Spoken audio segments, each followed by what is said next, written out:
Florence Scovel Shinn, The Game of Life and How to Play It. Chapter 1. The Game. Most people consider life a battle. But it is not a battle. It is a game. It is a game, however, which cannot be played successfully without the knowledge of spiritual law, and the Old and the New Testaments give the rules of the game with wonderful clearness. Jesus Christ taught that it was a great game of giving and receiving. Whatsoever a man soweth, that shall he also reap. This means that whatever man sends out in word or deed will return to him. What he gives, he will receive. If he gives hate, he will receive hate. If he gives love, he will receive love. If he gives criticism, he will receive criticism. If he lies, he will be lied to. If he cheats, he will be cheated. We are taught also that the imagining faculty plays a leading part in the game of life. Keep thy heart, or imagination, with all diligence, for out of it are the issues of life. Proverbs 4:23. This means that what man images, sooner or later, externalizes in his affairs. I know of a man who feared a certain disease. It was a very rare disease and difficult to get, but he pictured it continually and read about it until it manifested in his body, and he died, the victim of distorted imagination. So we see, to play successfully the game of life, we must train the imagining faculty. A person with an imagining faculty trained to image only good brings into his life every righteous desire of his heart: health, wealth, love, friends, perfect self-expression, his highest ideals. The imagination has been called the scissors of the mind, and it is ever cutting day by day the pictures man sees there, and sooner or later he meets his own creations in his outer world.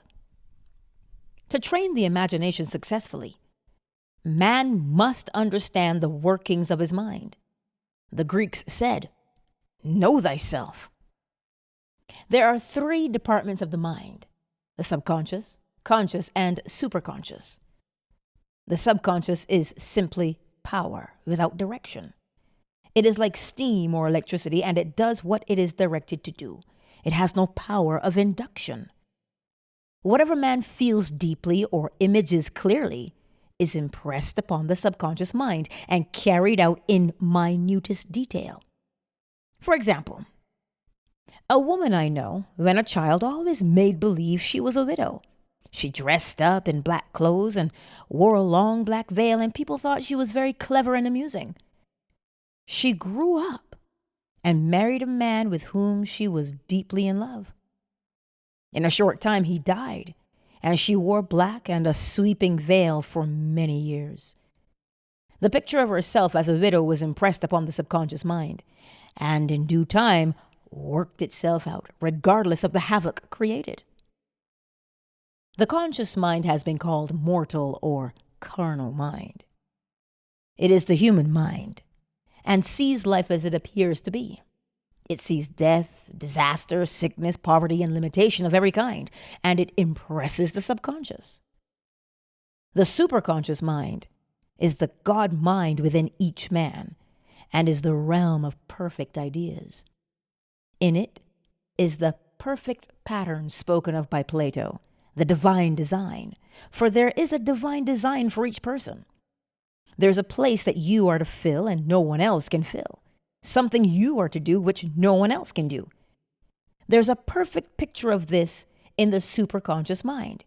It usually flashes across the conscious as an unattainable ideal, something too good to be true. In reality, it is man's true destiny or destination flashed to him from the infinite intelligence which is within himself. Many people, however, are in ignorance of their true destinies and are striving for things and situations which do not belong to them and would only bring failure and dissatisfaction if attained. For example, a woman came to me and asked me to speak the word that she would marry a certain man with whom she was very much in love. She called him A.B. I replied that this would be a violation of spiritual law, but that I would speak the word for the right man, the divine selection, the man who belonged to her by divine right. I added, if A.B. is the right man, you can't lose him, and if he isn't, you will receive his equivalent. She saw A.B. frequently, but no headway was made in their friendship. One evening she called and said, "Do you know, for the last week A.B. hasn't seemed so wonderful to me."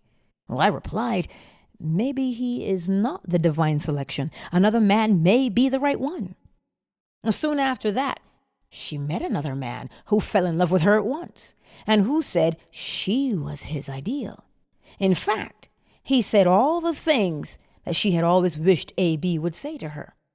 She remarked, it was quite uncanny. She soon returned his love and lost all interest in A.B. This shows the law of substitution.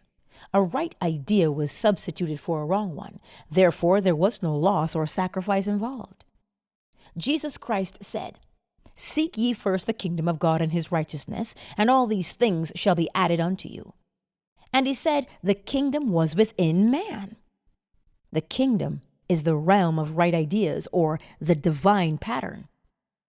Jesus Christ taught that man's words play a leading part in the game of life. By your words you are justified, and by your words ye are condemned. Many people have brought disaster into their lives through idle words.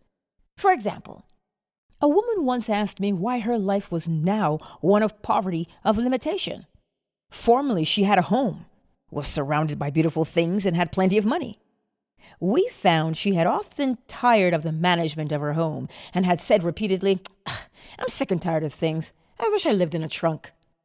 And she added, "Today, I am living in that trunk." She had spoken herself into a trunk. The subconscious mind has no sense of humor, and people often joke themselves into unhappy experiences. For example, a woman who had a great deal of money joked continually about getting ready for the poorhouse. In a few years, she was almost destitute, having impressed the subconscious mind with a picture of lack and limitation. Fortunately, the law works both ways, and a substitution of lack may be changed to one of plenty. For example, a woman came to me one hot summer's day for a treatment for prosperity. She was worn out, dejected, and discouraged. She said she possessed just $8 in the world. I said, "Good. We'll bless the $8 and multiply them as Jesus Christ multiplied the loaves and the fishes." For he taught that every man had the power to bless and to multiply, to heal and to prosper. She said, "What shall I do next?" Well, I replied, "Follow intuition. Have you a hunch to do anything or to go anywhere?" Intuition means intuition, or to be taught from within. It is man's unerring guide, and I will deal more fully with its law in a following chapter. The woman replied, "I don't know. I seem to have a hunch to go home. I've just enough money for car fare." Her home was in a distant city and was one of lack and limitation, and the reasoning mind or intellect would have said, "Well, stay in New York and get work and make some money." I replied, "Then go home. Never violate a hunch." I spoke the following words for her. Infinite Spirit, open the way for great abundance. She is an irresistible magnet for all that belongs to her by divine right. I told her to repeat it continually also. She left for home immediately. In calling on a woman one day, she linked up with an old friend of her family. Through this friend, she received thousands of dollars in a most miraculous way. She has said to me often, "Tell people about the woman who came to you with $8 and a hunch." There is always plenty on man's pathway, but it can only be brought into manifestation through desire, faith, or the spoken word. Jesus Christ brought out clearly that man must make the first move. Ask, and it shall be given. Seek, and ye shall find. Knock, and it shall be opened unto you. Matthew 7:7. In the scriptures we read, "Concerning the works of my hands, command ye me." infinite intelligence, God, is ever ready to carry out man's smallest or greatest demands. Every desire, uttered or unexpressed, is a demand. We are often startled by having a wish suddenly fulfilled. For example, one Easter, having seen many beautiful rose trees in the florist windows, I wished I would receive one, and for an instant saw it mentally being carried in the door. Well, Easter came, and with it, a beautiful rose tree. I thanked my friend the following day and told her it was just what I had wanted. She replied, "I didn't send you a rose tree, I sent you lilies." The man had mixed the order and sent me a rose tree simply because I had started the law in action and I had to have a rose tree. Nothing stands between man and his highest ideals and every desire of his heart but doubt and fear. When man can wish without worrying, every desire will be instantly fulfilled. I will explain more fully in a following chapter the scientific reason for this and how fear must be erased from the consciousness. It is man's only enemy. Fear of lack, fear of failure, fear of sickness, fear of loss, and a feeling of insecurity in some plane. Jesus Christ said, "Why are ye fearful, O ye of little faith?" Matthew 8:26.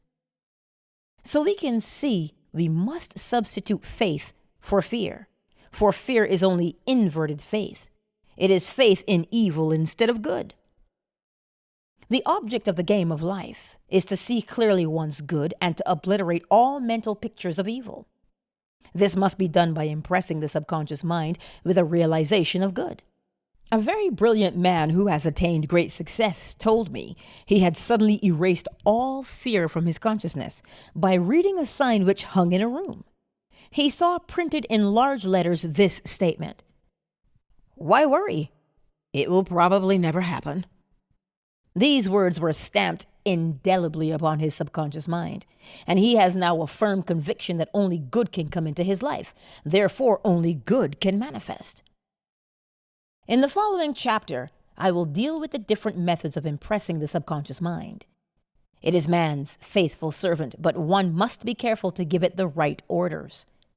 Man has ever a silent listener at his side, his subconscious mind. Every thought, every word is impressed upon it and carried out in amazing detail. It is like a singer making a record on the sensitive disc of the phonographic plate. Every note and tone of the singer's voice is registered. If he coughs or hesitates, it is registered also. So let us break all the old bad records in the subconscious mind, the records of our lives which we do not wish to keep, and make new and beautiful ones. Speak these words aloud with power and conviction.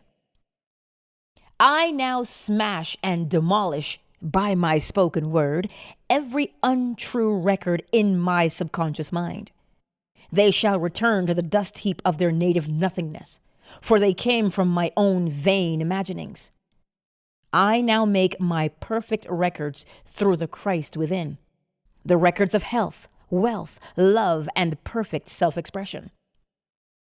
This is the square of life, the game completed. In the following chapters, I will show how man can change his conditions by changing his words. Any man who does not know the power of the word is behind the times. Death and life are in the power of the tongue. Proverbs 18:21. Chapter 2. The Law of Prosperity. Yea, the Almighty shall be thy defense, and thou shalt have plenty of silver. One of the greatest messages given to the race through the scriptures is that God is man's supply and that man can release through his spoken word all that belongs to him by divine right. He must, however, have perfect faith in his spoken word. Isaiah said, "My word shall not return unto me void, but shall accomplish that whereunto it is sent." We know now that words and thoughts are a tremendous vibratory force ever molding man's body and affairs. A woman came to me in great distress and said she was to be sued on the 15th of the month for $3,000. She knew no way of getting the money and was in despair. I told her God was her supply and that there's a supply for every demand. So I spoke the word. I gave thanks that the woman would receive $3,000 at the right time in the right way. I told her she must have perfect faith and act her perfect faith. The 15th came, but no money had materialized. She called me on the phone and asked what she was to do. I replied, "It is Saturday, so they won't sue you today. Your part is to act rich, thereby showing perfect faith that you will receive it by Monday." She asked me to lunch with her to keep up her courage. When I joined her at a restaurant, I said, "This is no time to economize. Order an expensive luncheon. Act as if you have already received the $3,000. All things whatsoever ye ask in prayer, believing, ye shall receive." You must act as if you had already received. The next morning, she called me on the phone and asked me to stay with her during the day. I said, "No, you are divinely protected and God is never too late." In the evening, she phoned again, greatly excited, and said, "My dear, a miracle has happened." I was sitting in my room this morning when the doorbell rang. I said to the maid, "Don't let anyone in." The maid, however, looked out the window and said, "It's your cousin with the long white beard." So I said, "Call him back. I would like to see him." He was just turning the corner when he heard the maid's voice, and he came back.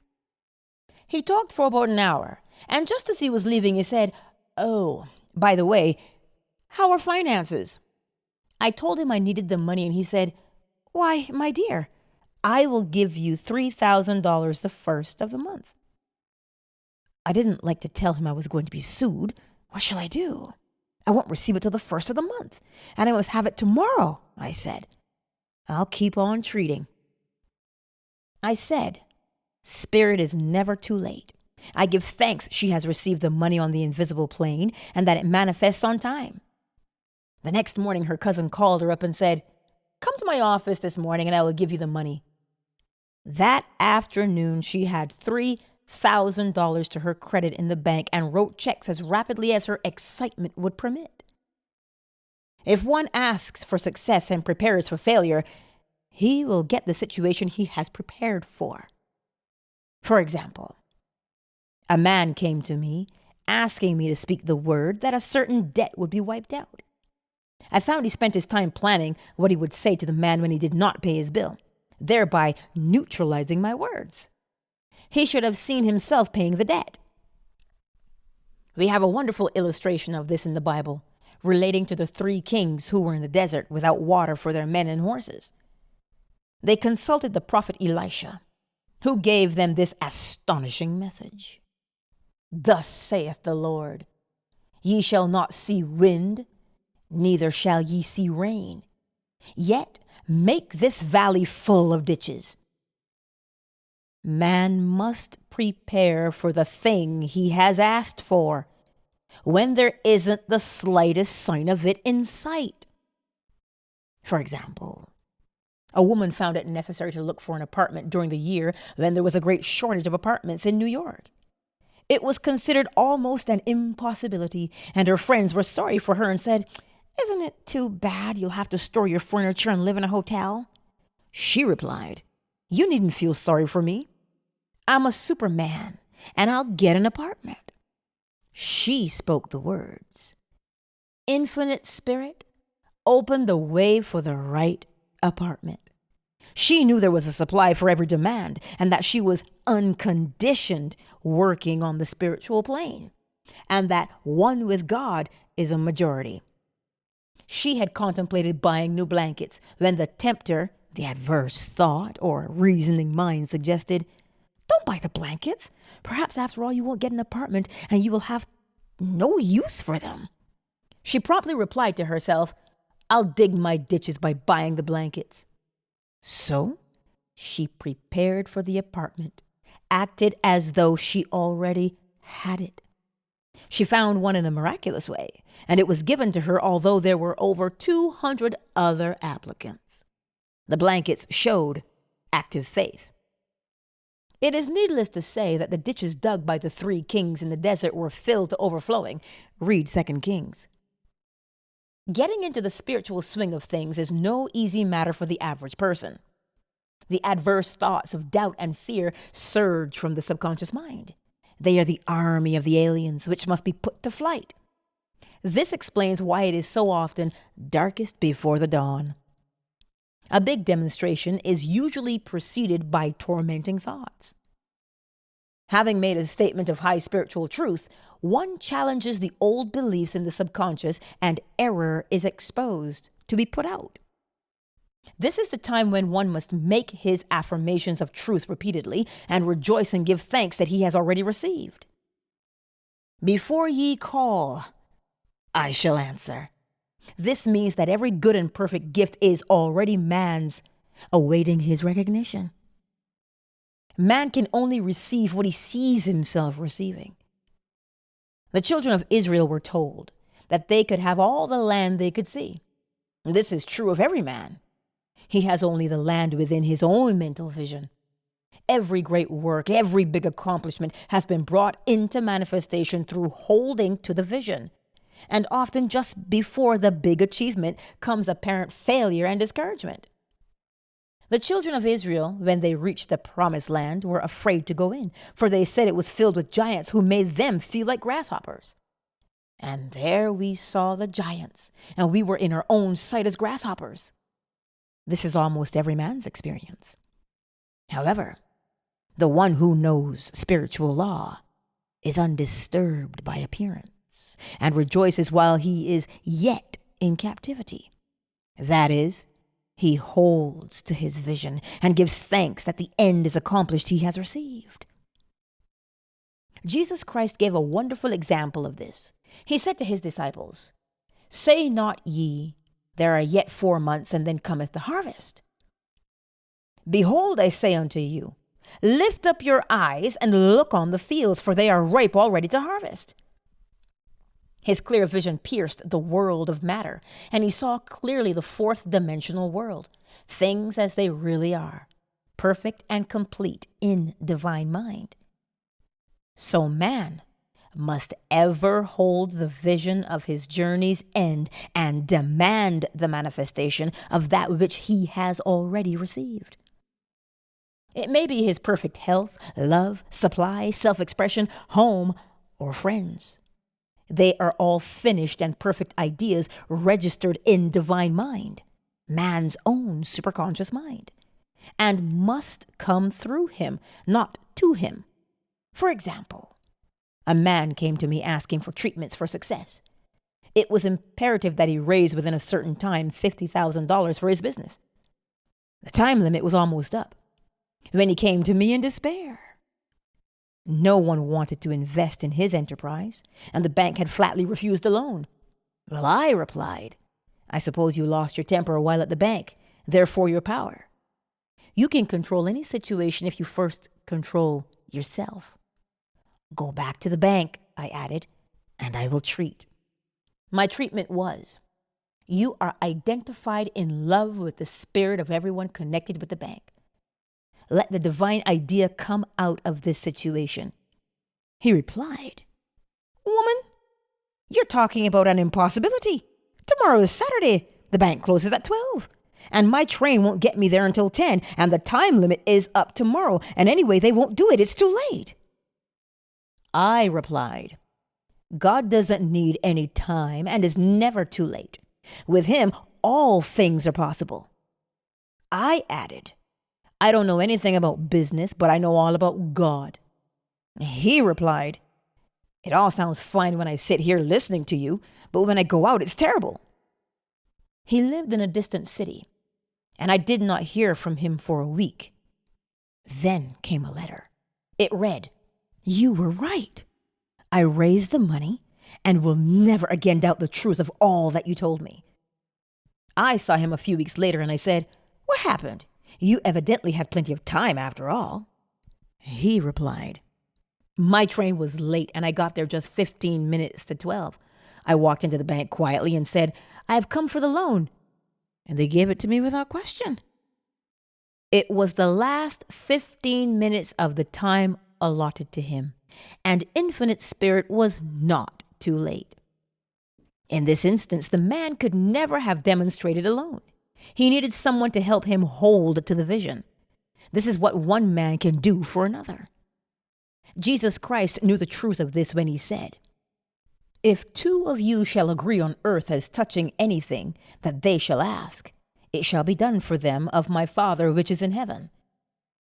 One gets too close to his own affairs and becomes doubtful and fearful. The friend or healer sees clearly the success, health, or prosperity and never wavers because he is not close to the situation. It is much easier to demonstrate for someone else than for oneself, so a person should not hesitate to ask for help if he feels himself wavering. A keen observer of life once said, "No man can fail if some one person sees him successful." Such is the power of the vision, and many a great man has owed his success to a wife or sister or a friend who believed in him and held without wavering to the perfect pattern. Chapter 3. The Power of the Word. By thy words thou shalt be justified, and by thy words thou shalt be condemned. A person knowing the power of the word becomes very careful of his conversation.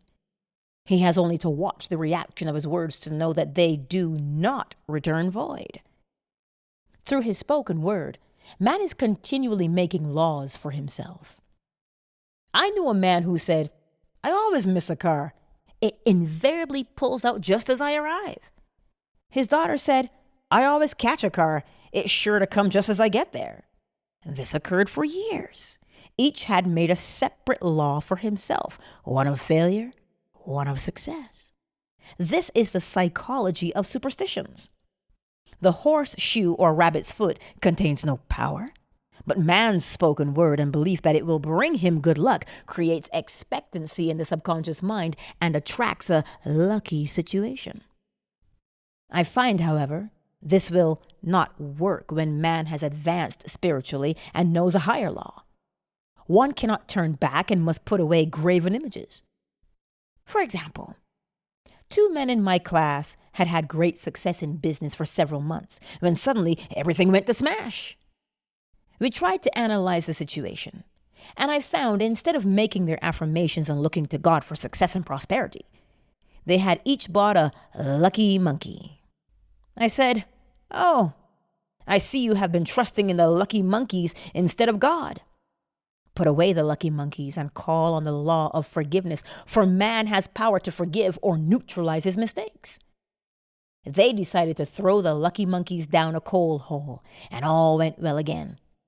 This does not mean, however, that one should throw away every lucky ornament or horseshoe about the house, but he must recognize that the power back of it is the one and only power, God, and that the object simply gives him a feeling of expectancy. I was with a friend one day who was in deep despair. In crossing the street, she picked up a horseshoe. Immediately, she was filled with joy and hope.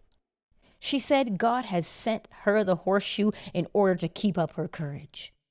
It was indeed, at that moment, about the only thing that could have registered in her consciousness.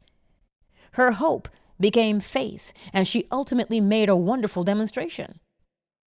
I wish to make the point clear that the men previously mentioned were depending on the monkeys alone, while this woman recognized the power back of the horseshoe. I know, in my own case, it took a long while to get out of a belief that a certain thing brought disappointment. If the thing happened, disappointment invariably followed. I found the only way I could make a change in the subconscious was by asserting there are not 2 powers. There is only one power, God. Therefore, there are no disappointments, and this thing means a happy surprise. I noticed a change at once, and happy surprises commenced coming my way. I have a friend who said nothing could induce her to walk under a ladder. Well, I said, if you're afraid, you're giving into a belief in 2 powers, good and evil instead of one. As God is absolute, there can be no opposing power, unless man makes the faults of evil for himself. To show you believe in only one power, God, and that there is no power or reality in evil, walk under the next ladder you see. Soon after, she went to her bank. She wished to open her box in the safety deposit vault, and there stood a ladder on her pathway. It was impossible to reach the box without passing under the ladder. She quailed with fear and turned back. She could not face the lion on her pathway. However, when she reached the street, my words rang in her ears, and she decided to return and walk under it. It was a big moment in her life, for ladders had held her in bondage for years. She retraced her steps to the vault, and the ladder was no longer there. This so often happens. If one is willing to do a thing he is afraid to do, he does not have to do it. It is the law of non-resistance, which is so little understood. Someone has said that courage contains genius and magic. Face a situation fearlessly, and there is no situation to face. It falls away of its own weight. The explanation is that fear attracted the ladder on the woman's pathway, and fearlessness removed it. Thus, the invisible forces are ever working for man, who is always pulling the strings himself, though he does not know it. Owing to the vibratory power of words, whatever man voices, he begins to attract. People who continually speak of disease invariably attract it. After man knows the truth, he cannot be too careful of his words. For example, I have a friend who often says on the phone, "Do come to see me and have a fine old-fashioned chat." This old-fashioned chat means an hour of about 500 to 1,000 destructive words, the principal topics being loss, lack, failure, and sickness. I reply, "No, thank you. I've had enough old-fashioned chats in my life. They're too expensive. But I will be glad to have a new-fashioned chat and talk about what we want, not what we don't want." There's an old saying that man only dares use his words for 3 purposes: to heal, bless, or prosper.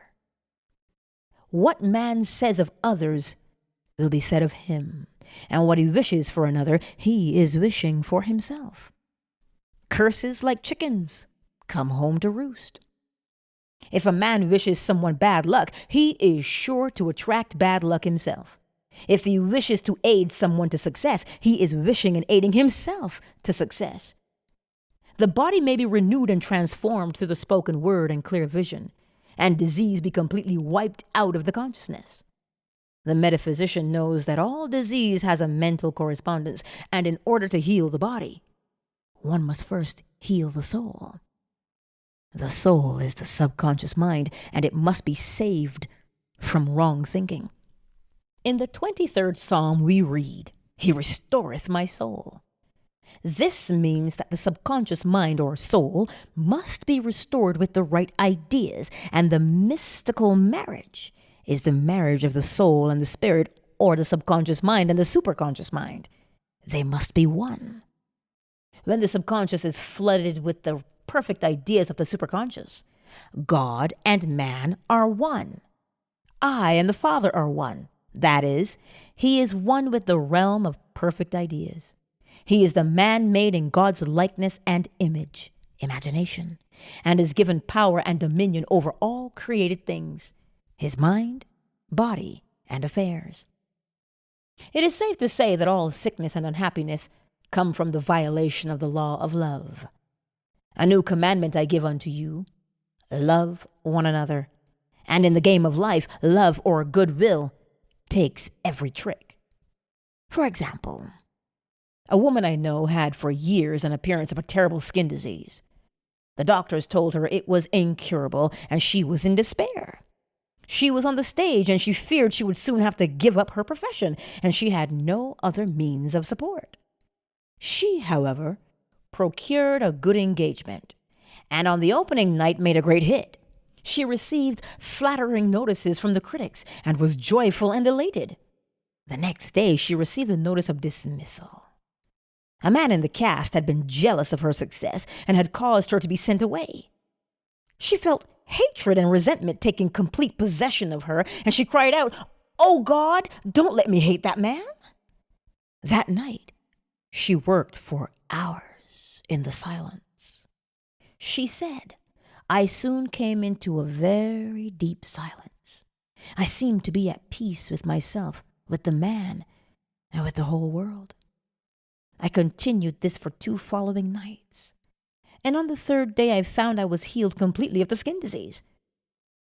In asking for love or goodwill, she had fulfilled the law, for love is the fulfilling of the law, and the disease which came from some conscious resentment was wiped out.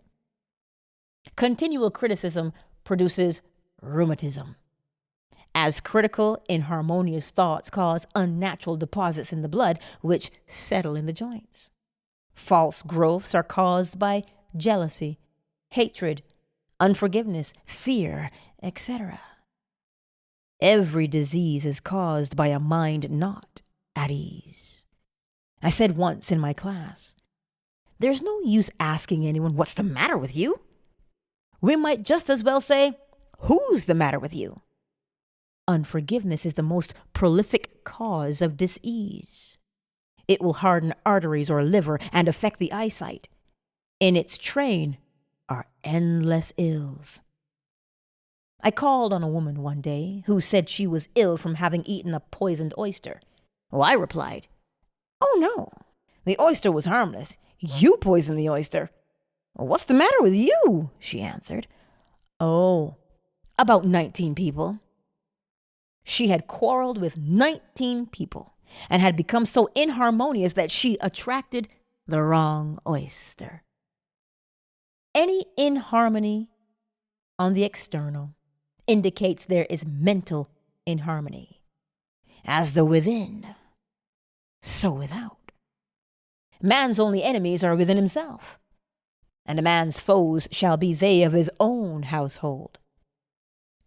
Personality is one of the last enemies to be overcome, as this planet is taking its initiation in love. It was Christ's message: peace on earth, goodwill towards men. The enlightened man, therefore, endeavors to perfect himself upon his neighbor. His work is within himself, to send out goodwill and blessings to every man, and the marvelous thing is that if one blesses a man, he has no power to harm him. For example, a man came to me asking to treat for success in business. He was selling machinery, and a rival appeared on the scene with what he proclaimed was a better machine, and my friend feared defeat. I said, first of all, we must wipe out all fear and know that God protects your interests and that the divine idea must come out of the situation. That is, the right machine will be sold by the right man to the right man. And I added, don't hold one critical thought towards that man. Bless him all day and be willing not to sell your machine if it isn't the divine idea. So he went to the meeting, fearless and non-resistant and blessing the other man. He said the outcome was very remarkable. The other man's machine refused to work, and he sold his without the slightest difficulty. But I say unto you, love your enemies, bless them that curse you, do good to them that hate you, and pray for them which spitefully use you and persecute you. Good will produces a great aura of protection about the one who sends it, and no weapon that is formed against him shall prosper. In other words, love and goodwill destroy the enemies within one's self. Therefore, one has no enemies on the external. There is peace on earth for him who sends goodwill to man. Chapter 4. The Law of Non-Resistance. Resist not evil, be not overcome of evil, but overcome evil with good. Nothing on earth can resist an absolutely non-resistant person. The Chinese say that water is the most powerful element because it is perfectly non-resistant. It can wear away a rock and sweep all before it. Jesus Christ said, resist not evil, for he knew in reality there is no evil, therefore nothing to resist. Evil has come of man's vain imagination, or a belief in two powers, good and evil. There's an old legend that Adam and Eve ate of Maya, the tree of illusion, and saw two powers instead of one power, God. Therefore, evil is a false law man has made for himself through psychoma or soul sleep.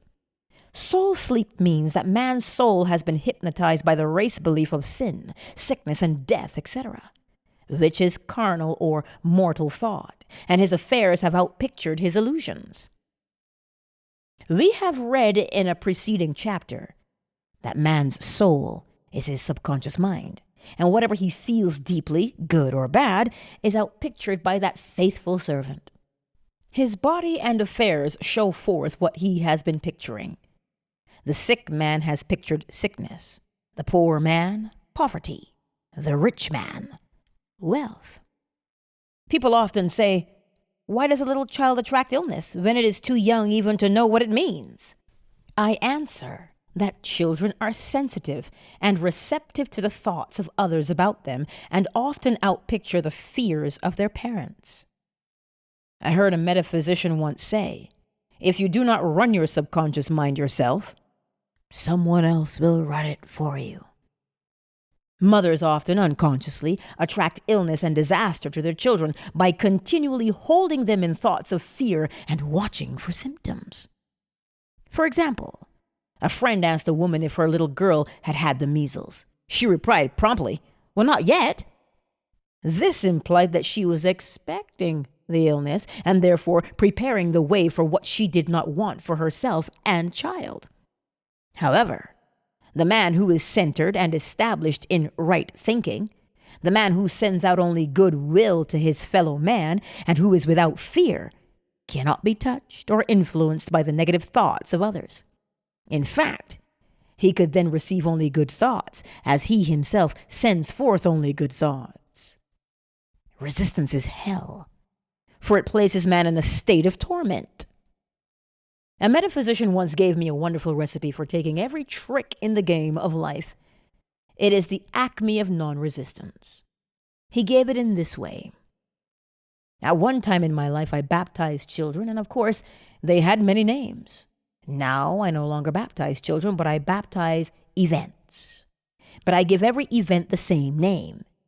If I have a failure, I baptize it success, in the name of the Father, and of the Son, and of the Holy Ghost. In this, we see the great law of transmutation founded on non-resistance. Through his spoken word, every failure was transmuted into success. For example, a woman who required money and who knew the spiritual law of opulence was thrown continually in a business way with a man who made her feel very poor. He talked lack and limitation, and she commenced to catch his poverty thoughts, so she disliked him and blamed him for her failure. She knew in order to demonstrate her supply, she must first feel that she had received. A feeling of opulence must precede its manifestation. It dawned upon her one day that she was resisting the situation and seeing two powers instead of one. So she blessed the man and baptized the situation. "Success," she affirmed, "as there is only one power, God. This man is here for my good and my prosperity, just what he did not seem to be there for." Soon after that, she met through this man a woman who gave her for a service rendered several $1,000s, and the man moved to a distant city and faded harmoniously from her life. Make the statement, "Every man is a golden link in the chain of my good." For all men are God in manifestation, awaiting the opportunity given by man himself to serve the divine plan of his life. Bless your enemy, and you rob him of his ammunition. His arrows will be transmuted into blessings. This law is true of nations as well as individuals. Bless a nation, send love and goodwill to every inhabitant, and it is robbed of its power to harm. Man can only get the right idea of non-resistance through spiritual understanding. My students have often said, "I don't want to be a doormat." I reply, when you use non-resistance with wisdom, no one will ever be able to walk over you. Another example. One day, I was impatiently awaiting an important telephone call. I resisted every call that came in and made no outgoing calls myself, reasoning that it might interfere with the one I was awaiting. Instead of saying, divine ideas never conflict, the call will come at the right time, leaving it to infinite intelligence to arrange, I commenced to manage things myself. I made the battle mine, not God's, and remained tense and anxious. The bell did not ring for about an hour, and I glanced at the phone and found the receiver had been off that length of time, and the phone was disconnected.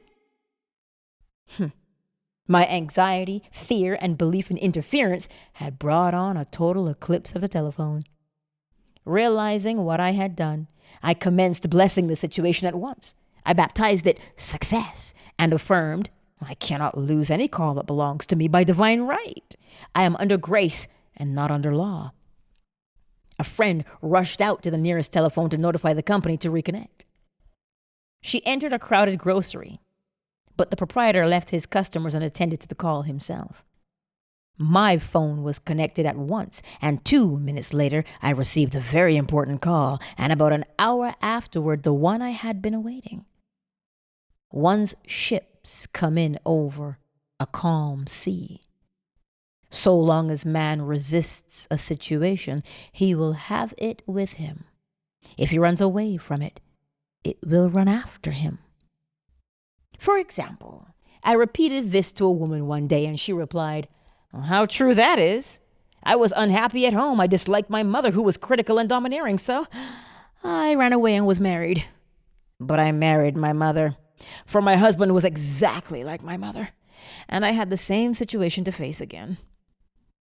Agree with thine adversary quickly. That means agree that the adverse situation is good, be undisturbed by it, and it falls away of its own weight. None of these things move me is a wonderful affirmation. The inharmonious situation comes from some inharmony within man himself. When there is in him no emotional response to an inharmonious situation, it fades away forever from his pathway. So we see man's work is ever with himself. And people have said to me, give treatments to change my husband or my brother. Well, I reply, no, I will give treatments to change you. When you change, your husband and your brother will change. One of my students was in the habit of lying. I told her it was a failure method, and if she lied, she would be lied to. She replied, I don't care. I can't possibly get along without lying. One day, she was speaking on the phone to a man with whom she was very much in love. She turned to me and said, well, I don't trust him. I know he's lying to me. Well, I replied, well, you lie yourself. So someone has to lie to you, and you will be sure it will be just the person you want the truth from. Sometime after that, I saw her, and she said, I'm cured of lying. Well, I questioned, what cured you? She replied, I have been living with a woman who lied worse than I did. One is often cured of his faults by seeing them in others. Life is a mirror, and we find only ourselves reflected in our associates. Living in the past is a failure method and a violation of spiritual law. Jesus Christ said, and behold, now is the accepted time. Now is the day of salvation. Lot's wife looked back and was turned into a pillar of salt. The robbers of time are the past and the future. Man should bless the past and forget it, if it keeps him in bondage, and bless the future, knowing it has in store for him endless joys, but live fully in the now. For example, a woman came to me complaining that she had no money with which to buy Christmas gifts. She said, last year was so different. I had plenty of money and gave lovely presents, and this year I have scarcely a cent. I replied, you will never demonstrate money while you are pathetic and live in the past. Live fully in the now and get ready to give Christmas presents. Dig your ditches and the money will come. She exclaimed, I know what to do. I will buy some tinsel twine, Christmas seals, and wrapping paper. I replied, do that. and the presents will come and stick themselves to the Christmas seals. This, too, was showing financial fearlessness and faith in God, as the reasoning mind said, keep every cent you have, as you're not sure you will get any more. She bought the seals, paper and twine, and a few days before Christmas received the gift of several $100s. Buying the seals and twine had impressed the subconscious with expectancy and opened the way for the manifestation of money. She purchased all the presents in plenty of time. Man must live suspended in the moment. Look well, therefore, to this day. Such is the salutation of the dawn. He must be spiritually alert, ever awaiting his leads, taking advantage of every opportunity. One day I said continually, silently, Infinite Spirit, don't let me miss a trick. And something very important was told to me that evening. It is most necessary to begin the day with right words. Make an affirmation immediately upon waking. For example, Thy will be done this day. Today is a day of completion. I give thanks for this perfect day. Miracle shall follow miracle, and wonders shall never cease. Make this a habit, and one will see wonders and miracles come into his life. One morning I picked up a book and read, Look with wonder at that which is before you. It seemed to be my message for the day, so I repeated again and again, Look with wonder at that which is before you. At about noon, a large sum of money was given me, which I had been desiring for a certain purpose. In a following chapter, I will give affirmations that I have found most effective. However, one should never use an affirmation unless it is absolutely satisfying and convincing to his own consciousness.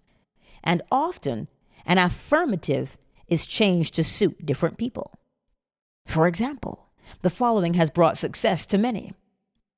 I have a wonderful work in a wonderful way. I give wonderful service for wonderful pay. I have a wonderful work in a wonderful way. I give wonderful service for wonderful pay. I gave the first two lines to one of my students, and she added the last two. It made a most powerful statement, as there should always be perfect payment for perfect service, and a rhyme sinks easily into the subconscious. She went about singing it aloud, and soon did receive wonderful work in a wonderful way, and gave wonderful service for wonderful pay. Another student, a businessman, took it and changed the word work to business. He repeated, I have a wonderful business in a wonderful way, and I give wonderful service for wonderful pay. That afternoon, he made a $41,000 deal, though there had been no activity in his affairs for months. Every affirmation must be carefully worded and completely cover the ground. For example, I knew a woman who was in great need and made a demand for work. She received a great deal of work but was never paid anything. She now knows to add wonderful service for wonderful pay. It is man's divine right to have plenty, more than enough. His barns should be full and his cup should flow over. This is God's idea for man, and when man breaks down the barriers of lack in his own consciousness, the golden age will be his, and every righteous desire of his heart fulfilled. Chapter 5. The Law of Karma and the Law of Forgiveness. Man receives only that which he gives. The game of life is a game of boomerangs. Man's thoughts, deeds, and words return to him sooner or later with astounding accuracy. This is the law of karma, which is Sanskrit for come back. Whatsoever a man soweth, that shall he also reap. For example, a friend told me this story of herself illustrating the law. She said, I make all my karma on my aunt. Whatever I say to her, someone says to me. I am often irritable at home, and one day said to my aunt, who was talking to me during dinner, "No more talk. I wish to eat in peace." The following day, I was lunching with a woman with whom I wished to make a great impression.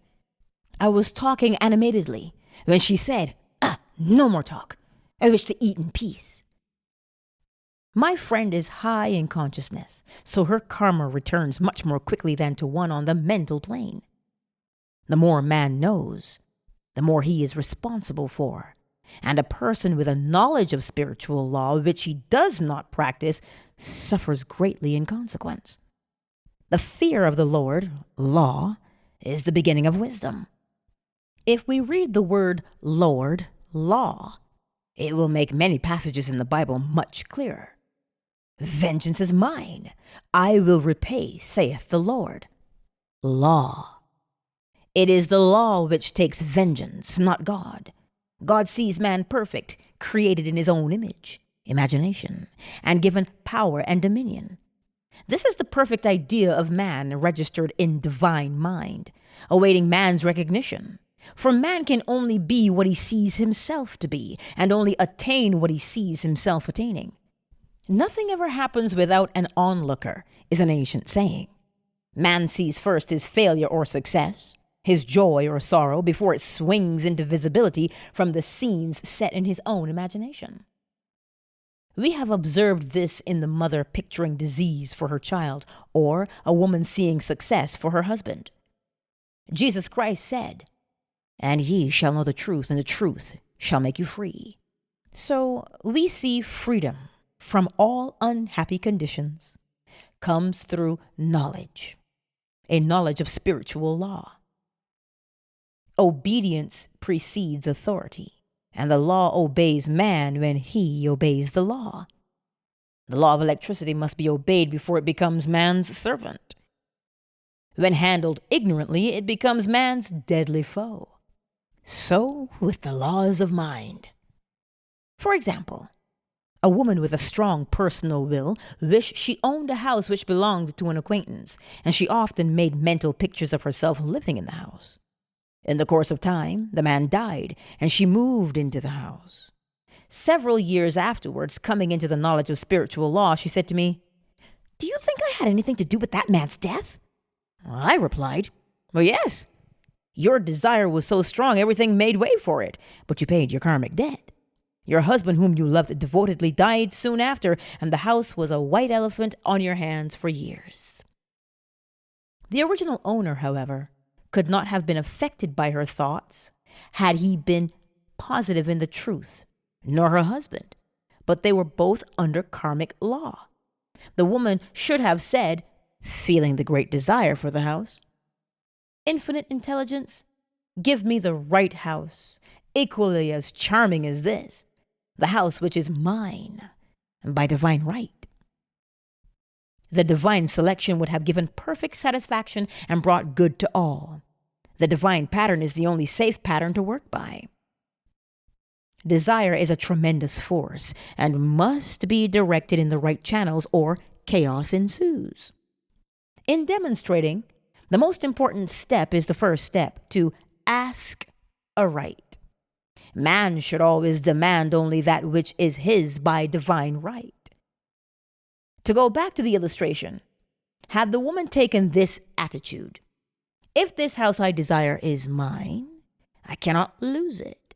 If it is not, give me its equivalent," the man might have decided to move out harmoniously had it been the divine selection for her, or another house would have been substituted. Anything forced into manifestation through personal will is always ill-got and has ever bad success.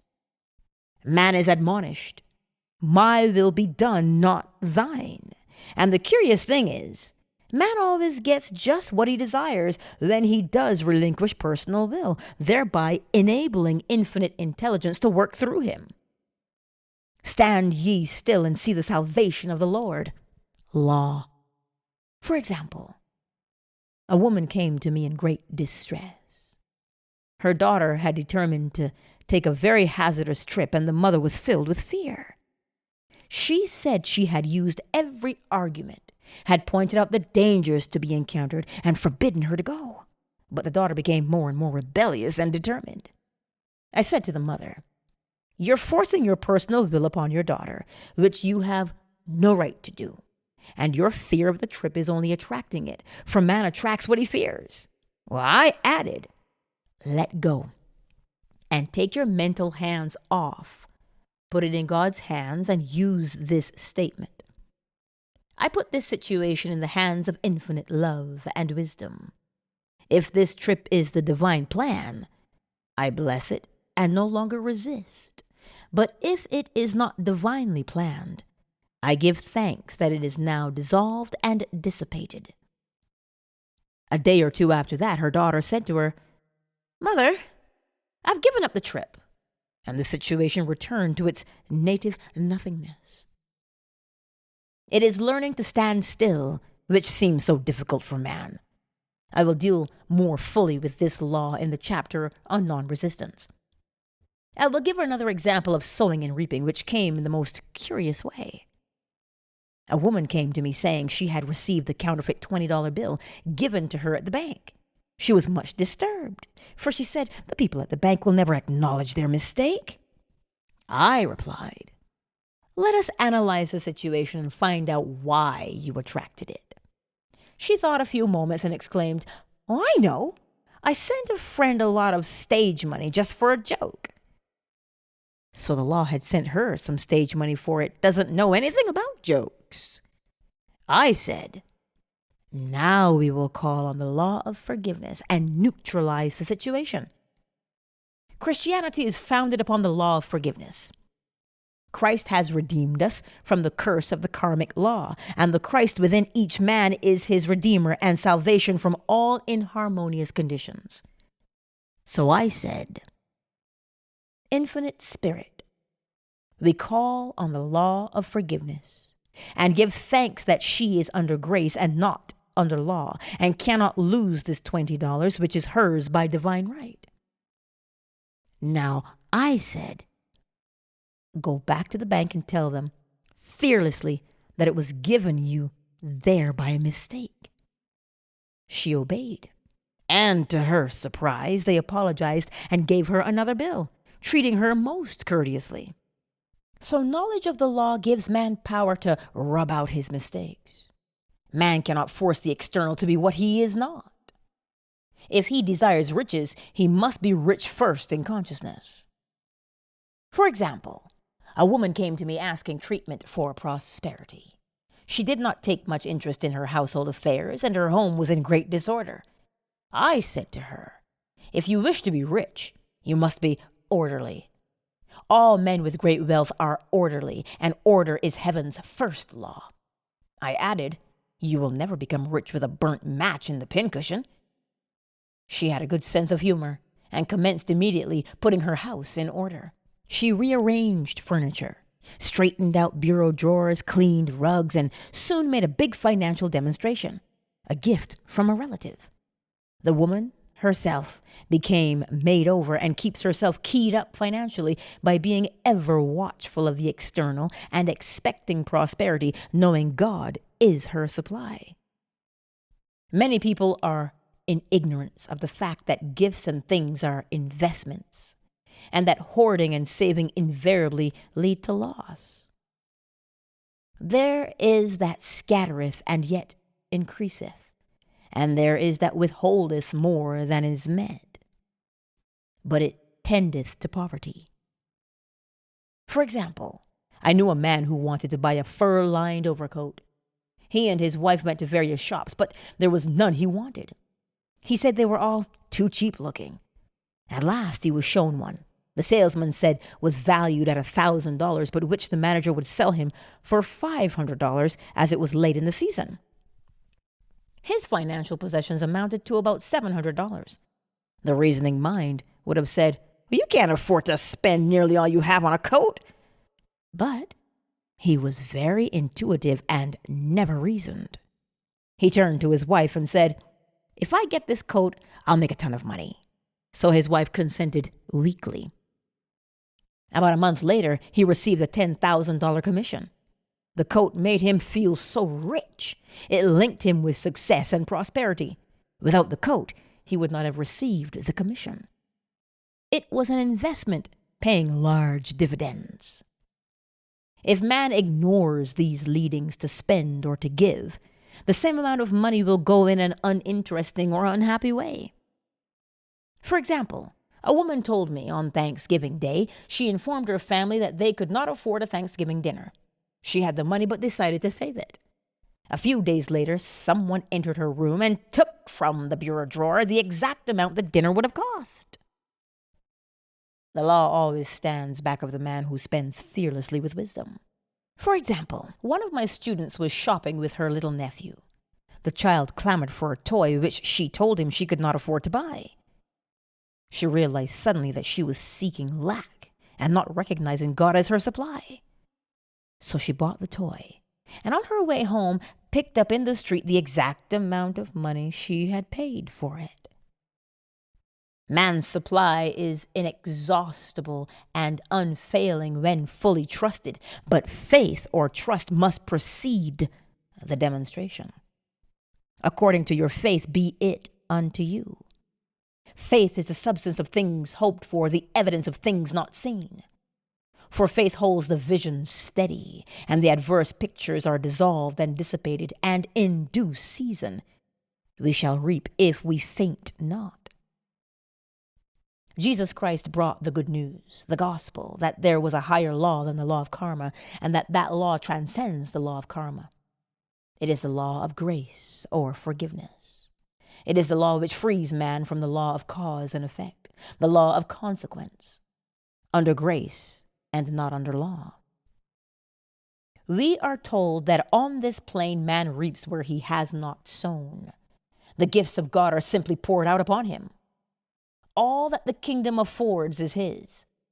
This continued state of bliss awaits the man who has overcome the race or world, thought.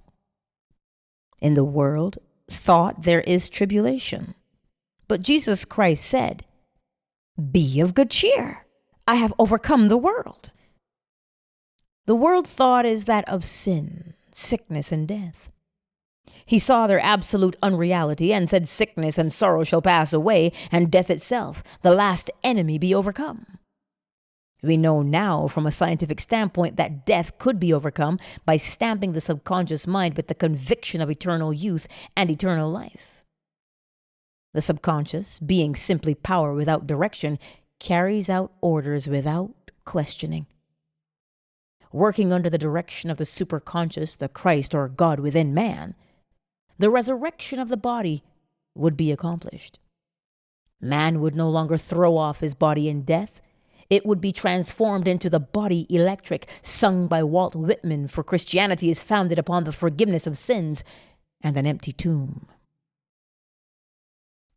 Chapter 6. Casting the Burden. Impressing the subconscious. When man knows his own powers and the workings of his mind, his great desire is to find an easy and quick way to impress the subconscious with good. For simply an intellectual knowledge of the truth will not bring results. In my own case, I found the easiest way is in casting the burden. A metaphysician once explained it in this manner. He said, "The only thing which gives anything weight in nature is the law of gravitation.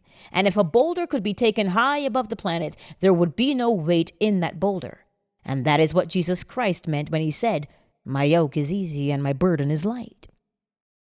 He had overcome the world vibration and functioned in the fourth dimensional realm, where there is only perfection, completion, life, and joy. He said, "Come to me, all ye that labor and are heavy laden, and I will give you rest. Take my yoke upon you, for my yoke is easy and my burden is light." We are also told in the 55th Psalm to cast thy burden upon the Lord. Many passages in the Bible state that the battle is God's, not man's, and that man is always to stand still and see the salvation of the Lord. This indicates that the superconscious mind, or Christ within, is the department which fights man's battles and relieves him of burdens. We see, therefore, that man violates law if he carries a burden. And a burden is an adverse thought or condition. And this thought or condition has its root in the subconscious. It seems almost impossible to make any headway directing the subconscious from the conscious or reasoning mind, as the reasoning mind, the intellect, is limited in its conceptions and filled with doubts and fears. How scientific it then is to cast the burden upon the superconscious mind, or Christ within, where it is made light or dissolved into its native nothingness. For example, a woman in urgent need of money made light upon the Christ within, the superconscious, with the statement, I cast this burden of lack on the Christ within, and I go free to have plenty. I cast this burden of lack on the Christ within, and I go free to have plenty. The belief in lack was her burden, and as she cast it upon the superconscious with its belief of plenty, an avalanche of supply was the result. We read, the Christ in you, the hope of glory. Another example. One of my students had been given a new piano, and there was no room in her studio for it until she had moved out the old one. She was in a state of perplexity. She wanted to keep the old piano, but knew of no place to send it. She became desperate, as the new piano was to be sent immediately. In fact, was on its way, with no place to put it. She said it came to her to repeat, I cast this burden on the Christ within, and I go free. A few moments later, her phone rang, and a woman friend asked if she might rent her old piano, and it was moved out a few minutes before the new one arrived. I knew a woman whose burden was resentment. She said, I cast this burden of resentment on the Christ within, and I go free to be loving, harmonious, and happy. The almighty superconscious flooded the subconscious with love, and her whole life was changed. For years, resentment had held her in a state of torment and imprisoned her soul, the subconscious mind. The statement should be made over and over and over, sometimes for hours at a time, silently or audibly, with quietness but determination. I have often compared it to winding up a Victrola. We must wind ourselves up with spoken words. I have noticed in casting the burden, after a little while, one seems to see clearly. It is impossible to have clear vision while in the throes of carnal mind. Doubts and fear poison the mind and body, and imagination runs riot, attracting disaster and disease. In steadily repeating the affirmation, I cast this burden on the Christ within and go free. I cast this burden on the Christ within and go free. The vision clears, and with it a feeling of relief, and sooner or later comes the manifestation of good, be it health, happiness, or supply. One of my students once asked me to explain the darkness before the dawn. I referred in a preceding chapter to the fact that often before the big demonstration, everything seems to go wrong, and deep depression clouds the consciousness. It means that out of the subconscious are rising the doubts and fears of the ages. These old derelicts of the subconscious rise to the surface to be put out. It is then that man should clap his cymbals, like Jehoshaphat, and give thanks that he is saved, even though he seems surrounded by the enemy, the situation of lack or disease. The student continued, How long must one remain in the dark? And I replied, Until one can see in the dark. And casting the burden enables one to see in the dark. In order to impress the subconscious, active faith is always essential. Faith without works is dead. In these chapters, I have endeavored to bring out this point. Jesus Christ showed active faith when he commanded the multitude to sit down on the ground. Before he gave thanks for the loaves and the fishes. I will give another example showing how necessary this step is. In fact, Active faith is the bridge over which man passes to his promised land. Through misunderstanding, a woman had been separated from her husband whom she loved deeply. He refused all offers of reconciliation and would not communicate with her in any way. Coming into the knowledge of spiritual law, she denied the appearance of separation. She made this statement: "There is no separation in divine mind. Therefore, I cannot be separated from the love and companionship which are mine by divine right." She showed active faith by arranging a place for him at the table every day, thereby impressing the subconscious with a picture of his return. Over a year passed, but she never wavered, and one day he walked in. The subconscious is often impressed through music. Music has a fourth-dimensional quality and releases the soul from imprisonment. It makes wonderful things seem possible and easy of accomplishment. I have a friend who uses her Victrola daily for this purpose. It puts her in perfect harmony and releases the imagination. Another woman often dances while making her affirmations. The rhythm and harmony of music and motion carry her words forth with tremendous power. The student must remember also not to despise the day of small things. Invariably, before a demonstration comes signs of land. Before Columbus reached America, he saw birds and twigs which showed him land was near. So it is with a demonstration, but often the student mistakes it for the demonstration itself and is disappointed. For example, a woman had spoken the word for a set of dishes. Not long afterwards, a friend gave her a dish which was old and cracked. She came to me and said, "Well, I asked for a set of dishes and all I got was a cracked plate." I replied, "The plate was only signs of land. It shows your dishes are coming. Look upon it as birds and seaweed." And not long afterwards, the dishes came. Continually making believe impresses the subconscious. If one makes believe he is rich and makes believe he is successful, in due time he will reap. Children are always making believe. "And except ye be converted and become as little children, ye shall not enter the kingdom of heaven." For example, I know of a woman who was very poor, but no one could make her feel poor. She earned a small amount of money from rich friends who constantly reminded her of her poverty and to be careful and saving. Regardless of their admonitions, she would spend all her earnings on a hat or make someone a gift, and be in a rapturous state of mind. Her thoughts were always centered on beautiful clothes and rings and things, but without envying others. She lived in the world of the wondrous, and only riches seemed real to her. Before long, she married a rich man, and the rings and things became visible. I do not know whether the man was the divine selection, but opulence had to manifest in her life as she had imagined only opulence. There is no peace or happiness for man until he has erased all fear from the subconscious. Fear is misdirected energy and must be redirected or transmuted into faith. Jesus Christ said, "Why are ye fearful, O ye of little faith? All things are possible to him that believeth." I am asked so often by my students, "How can I get rid of fear?"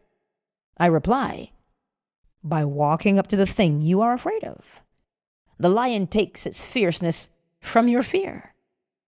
Walk up to the lion and he will disappear. Run away and he runs after you. I have shown in previous chapters how the lion of lack disappeared when the individual spent money fearlessly, showing faith that God was his supply and therefore unfailing.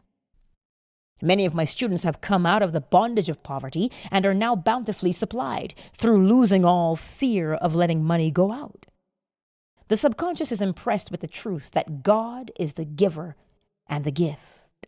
Therefore, as one is one with the giver, he is one with the gift. A splendid statement is, "I now thank God the giver for God the gift." I now thank God the giver for God the gift. Man has so long separated himself from his good and his supply through thoughts of separation and lack, that sometimes it takes dynamite to dislodge these false ideas from the subconscious, and the dynamite is a big situation. We see in the foregoing illustration how the individual was freed from his bondage by showing fearlessness. Man should watch himself hourly to detect if his motive for action is fear or faith. Choose ye this day whom ye shall serve, fear or faith. Perhaps one's fear is of personality. Then do not avoid the people feared. Be willing to meet them cheerfully, and they will either prove golden links in the chain of one's good, or disappear harmoniously from one's pathway. Perhaps one's fear is of disease or germs. Then one should be fearless and undisturbed in a germ-laden situation, and he would be immune. One can only contract germs while vibrating at the same rate as the germ, and fear drags men down to the level of the germ. Of course, the disease-laden germ is the product of carnal mind, as all thought must objectify. Germs do not exist in the superconscious or divine mind, therefore are the products of man's vain imagination. In the twinkling of an eye, man's release will come when he realizes there is no power in evil. The material world will fade away, and the fourth dimensional world, the world of the wondrous, will swing into imagination. And I saw a new heaven and a new earth, and there shall be no more death, neither sorrow nor crying, neither shall there be any more pain, for the former things are passed away. Chapter 7. Love. Every man on this planet is taking his initiation in love. A new commandment I give unto you, that ye love one another. Ouspensky states in Tertium Organum that love is a cosmic phenomenon and opens to man the fourth dimensional world, the world of the wondrous. Real love is selfless and free from fear. It pours itself out upon the object of its affection without demanding any return. Its joy is in the joy of giving. Love is God in manifestation and the strongest magnetic force in the universe. Pure, unselfish love draws to itself its own. It does not seek or demand. Scarcely anyone has the faintest conception of real love. Man is selfish, tyrannical, or fearful in his affections, thereby losing the thing he loves. Jealousy is the worst enemy of love, for the imagination runs riot, seeing the loved one attracted to another, and invariably these fears objectify if they are not neutralized. For example, a woman came to me in deep distress. The man she loved had left her for other women and said he never intended to marry her. She was torn with jealousy and resentment and said she hoped he would suffer as he had made her suffer, and added, "How could he leave me when I loved him so much?" Well, I replied, "You are not loving that man, you are hating him," and added, "You can never receive what you have never given. Give a perfect love, and you will receive a perfect love. Perfect yourself on this man. Give him a perfect, unselfish love, demanding nothing in return. Do not criticize or condemn, and bless him wherever he is." She replied, "No, I won't bless him unless I know where he is." "Well," I said, "that is not real love. When you send out real love will return to you, either from this man or his equivalent. For if this man is not the divine selection, you will not want him. As you are one with God, you are one with the love which belongs to you by divine right." Several months passed, and matters remained about the same. But she was working conscientiously with herself. I said, "When you are no longer disturbed by his cruelty, he will cease to be cruel, as you are attracting it through your own emotions. Then I told her of a brotherhood in India who never said good morning to each other. They used these words: I salute the divinity in you. They saluted the divinity in every man, and in the wild animals in the jungle, and they were never harmed, for they saw only God in every living thing. I said, salute the divinity in this man, and say, I see your divine self only. I see you as God sees you, perfect, made in his image and likeness. She found she was becoming more poised and gradually losing her resentment. He was a captain, and she always called him the Cap. One day, she said suddenly, God bless the Cap wherever he is. Well, I replied, now that is real love. And when you have become a complete circle and no longer disturbed by the situation, you will have his love, or attract its equivalent. I was moving at this time and did not have a telephone, so was out of touch with her for a few weeks. Then one morning I received a letter saying, we are married. At the earliest opportunity, I paid her a call. My first words were, what happened?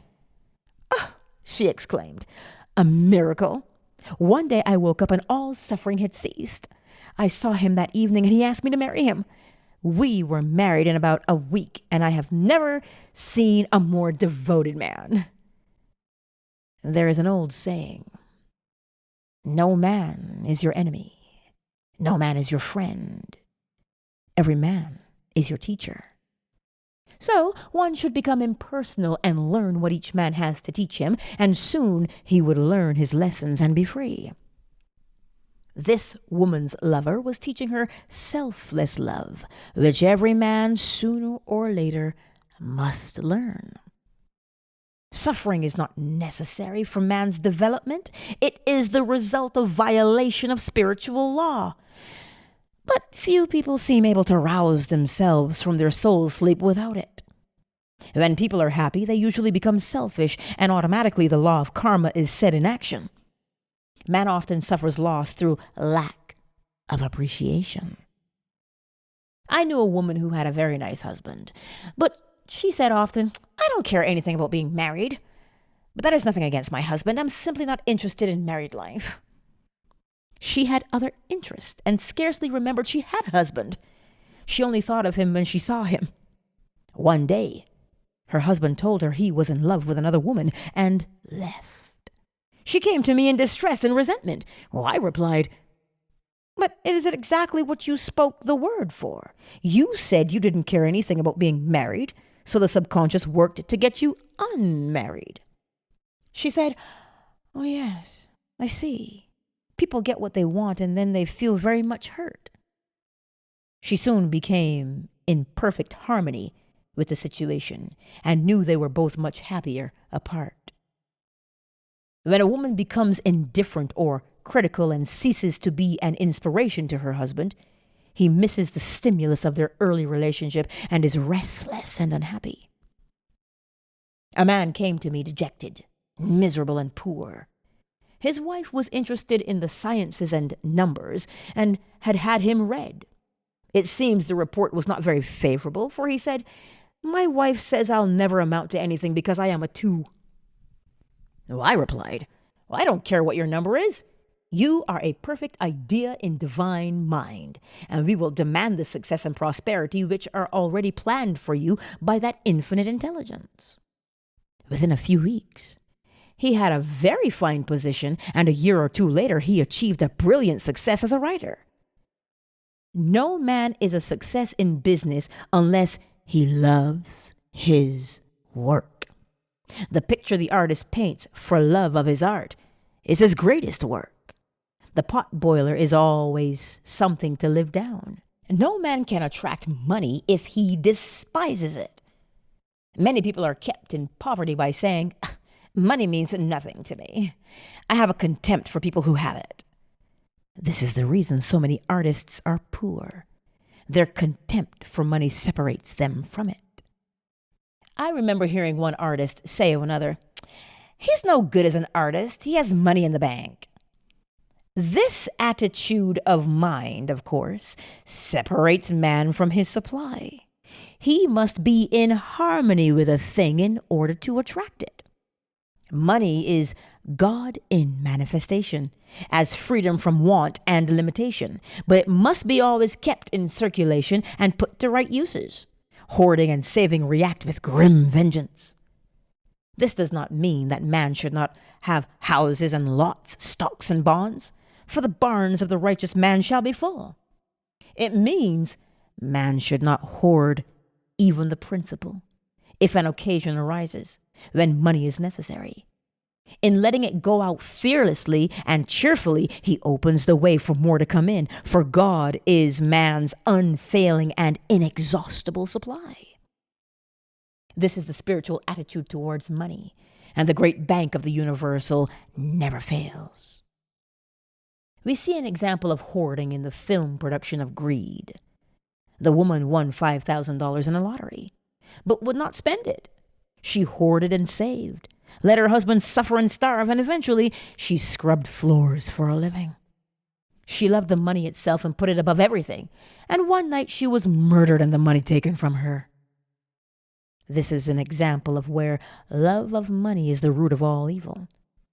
Money in itself is good and beneficial, but used for destructive purposes, hoarded and saved, or considered more important than love, brings disease and disaster and the loss of the money itself. Follow the path of love, and all things are added, for God is love, and God is supply.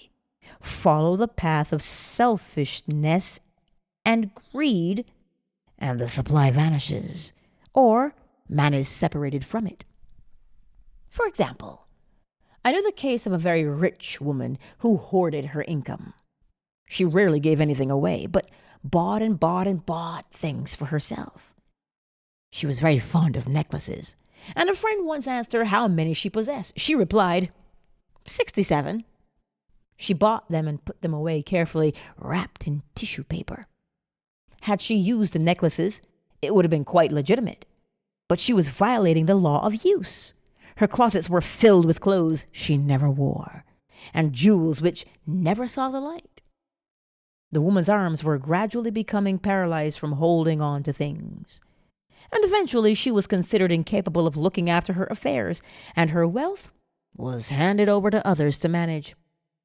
So man, in ignorance of the law, brings about his own destruction.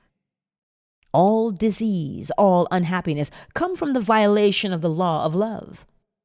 Man's boomerangs of hate, resentment, and criticism come back laden with sickness and sorrow. Love seems almost a lost art, but the man with the knowledge of spiritual law knows it must be regained, for without it, he has become as sounding brass and tinkling cymbals. For example, I had a student who came to me month after month to clean her consciousness of resentment. After a while, she arrived at the point where she resented only one woman. But that one woman kept her busy. Little by little, she became poised and harmonious, and one day all resentment was wiped out. She came in radiant and exclaimed, "You can't understand how I feel." The woman said something to me, and instead of being furious, I was loving and kind, and she apologized and was perfectly lovely to me. No one can understand the marvelous lightness I feel within. Love and goodwill are invaluable in business. For example, a woman came to me complaining of her employer. She said she was cold and critical and knew she did not want her in the position. Well, I replied, salute the divinity in the woman and send her love. She said, I can't. She's a marble woman.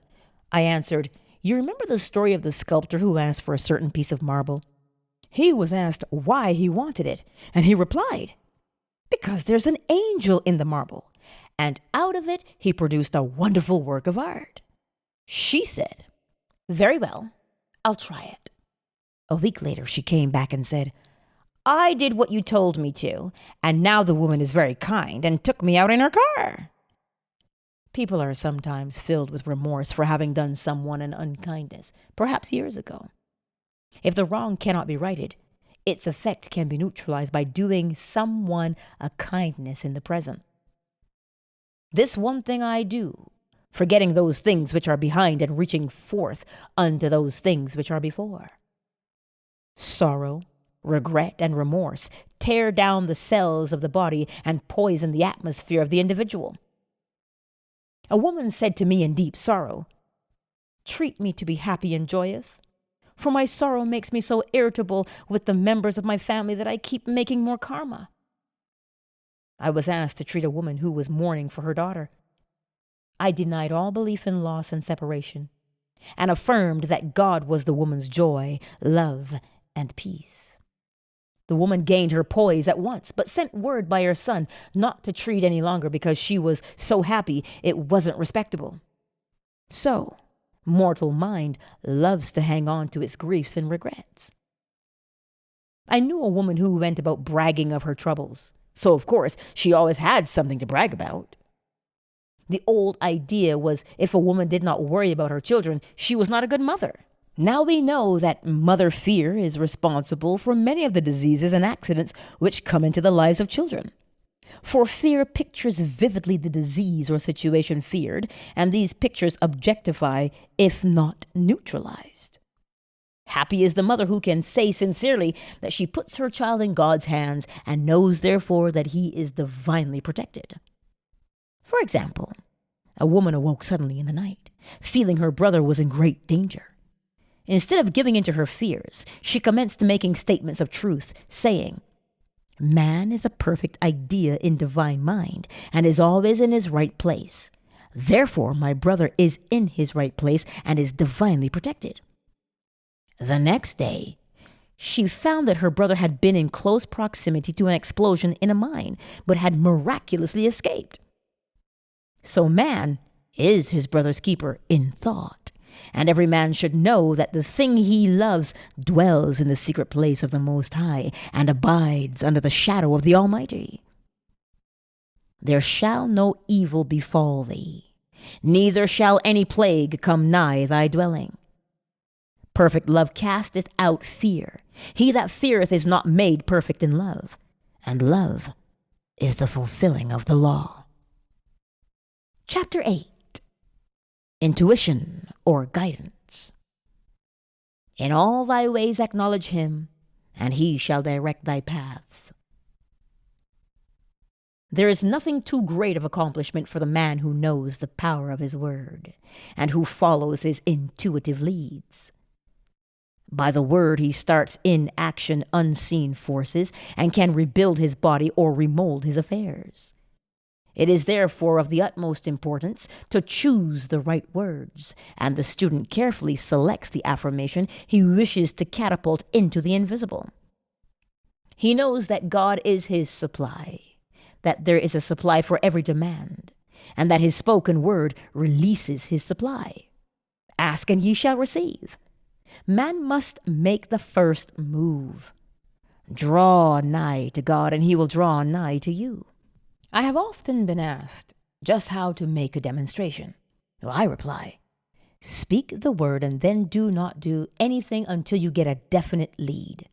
Demand the lead, saying, "Infinite Spirit, reveal to me the way. Let me know if there is anything for me to do." Infinite Spirit, reveal to me the way.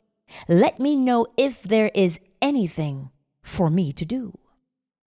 The answer will come through intuition or hunch, a chance remark from someone, or a passage in a book, etc., etc.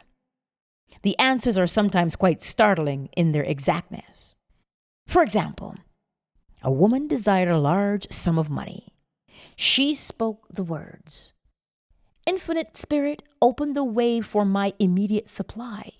Let all that is mine by divine right now reach me in great avalanches of abundance." Then she added, "Give me a definite lead. Let me know if there is anything for me to do."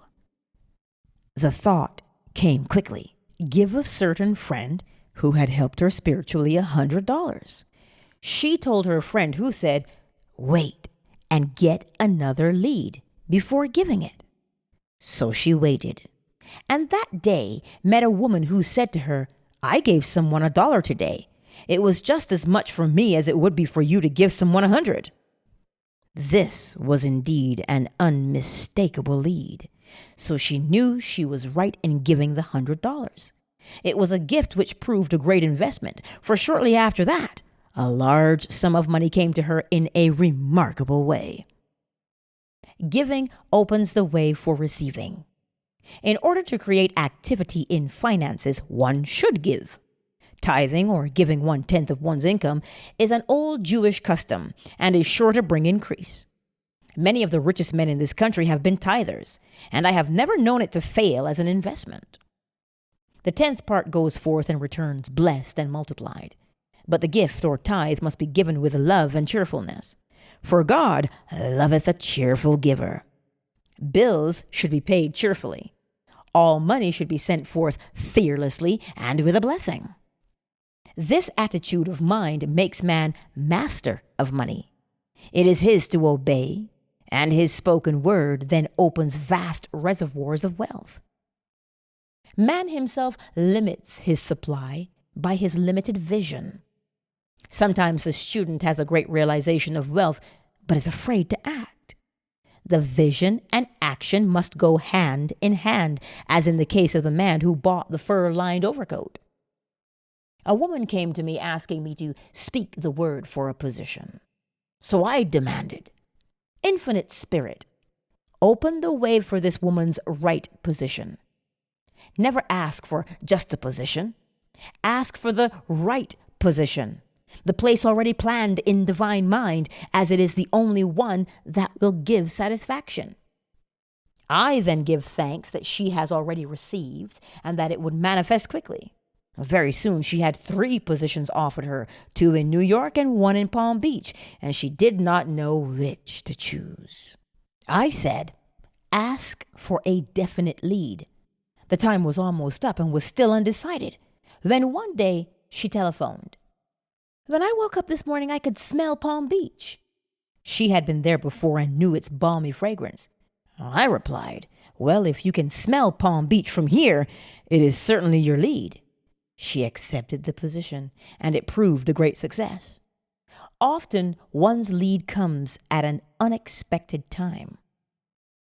One day I was walking down the street, when I suddenly felt a strong urge to go to a certain bakery a block or 2 away. The reasoning mind resisted, arguing, "There's nothing there that you want." However, I had learned not to reason, so I went to the bakery, looked at everything, and there was certainly nothing there that I wanted. But coming out, I encountered a woman I had thought of often, and who was in great need of the help which I could give her. So often one goes for one thing and finds another. Intuition is a spiritual faculty and does not explain, but simply points the way. A person often receives a lead during a treatment. The idea that comes may seem quite irrelevant, but some of God's leadings are mysterious. In the class one day, I was treating that each individual would receive a definite lead.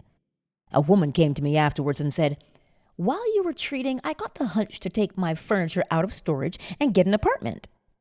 The woman had come to be treated for health.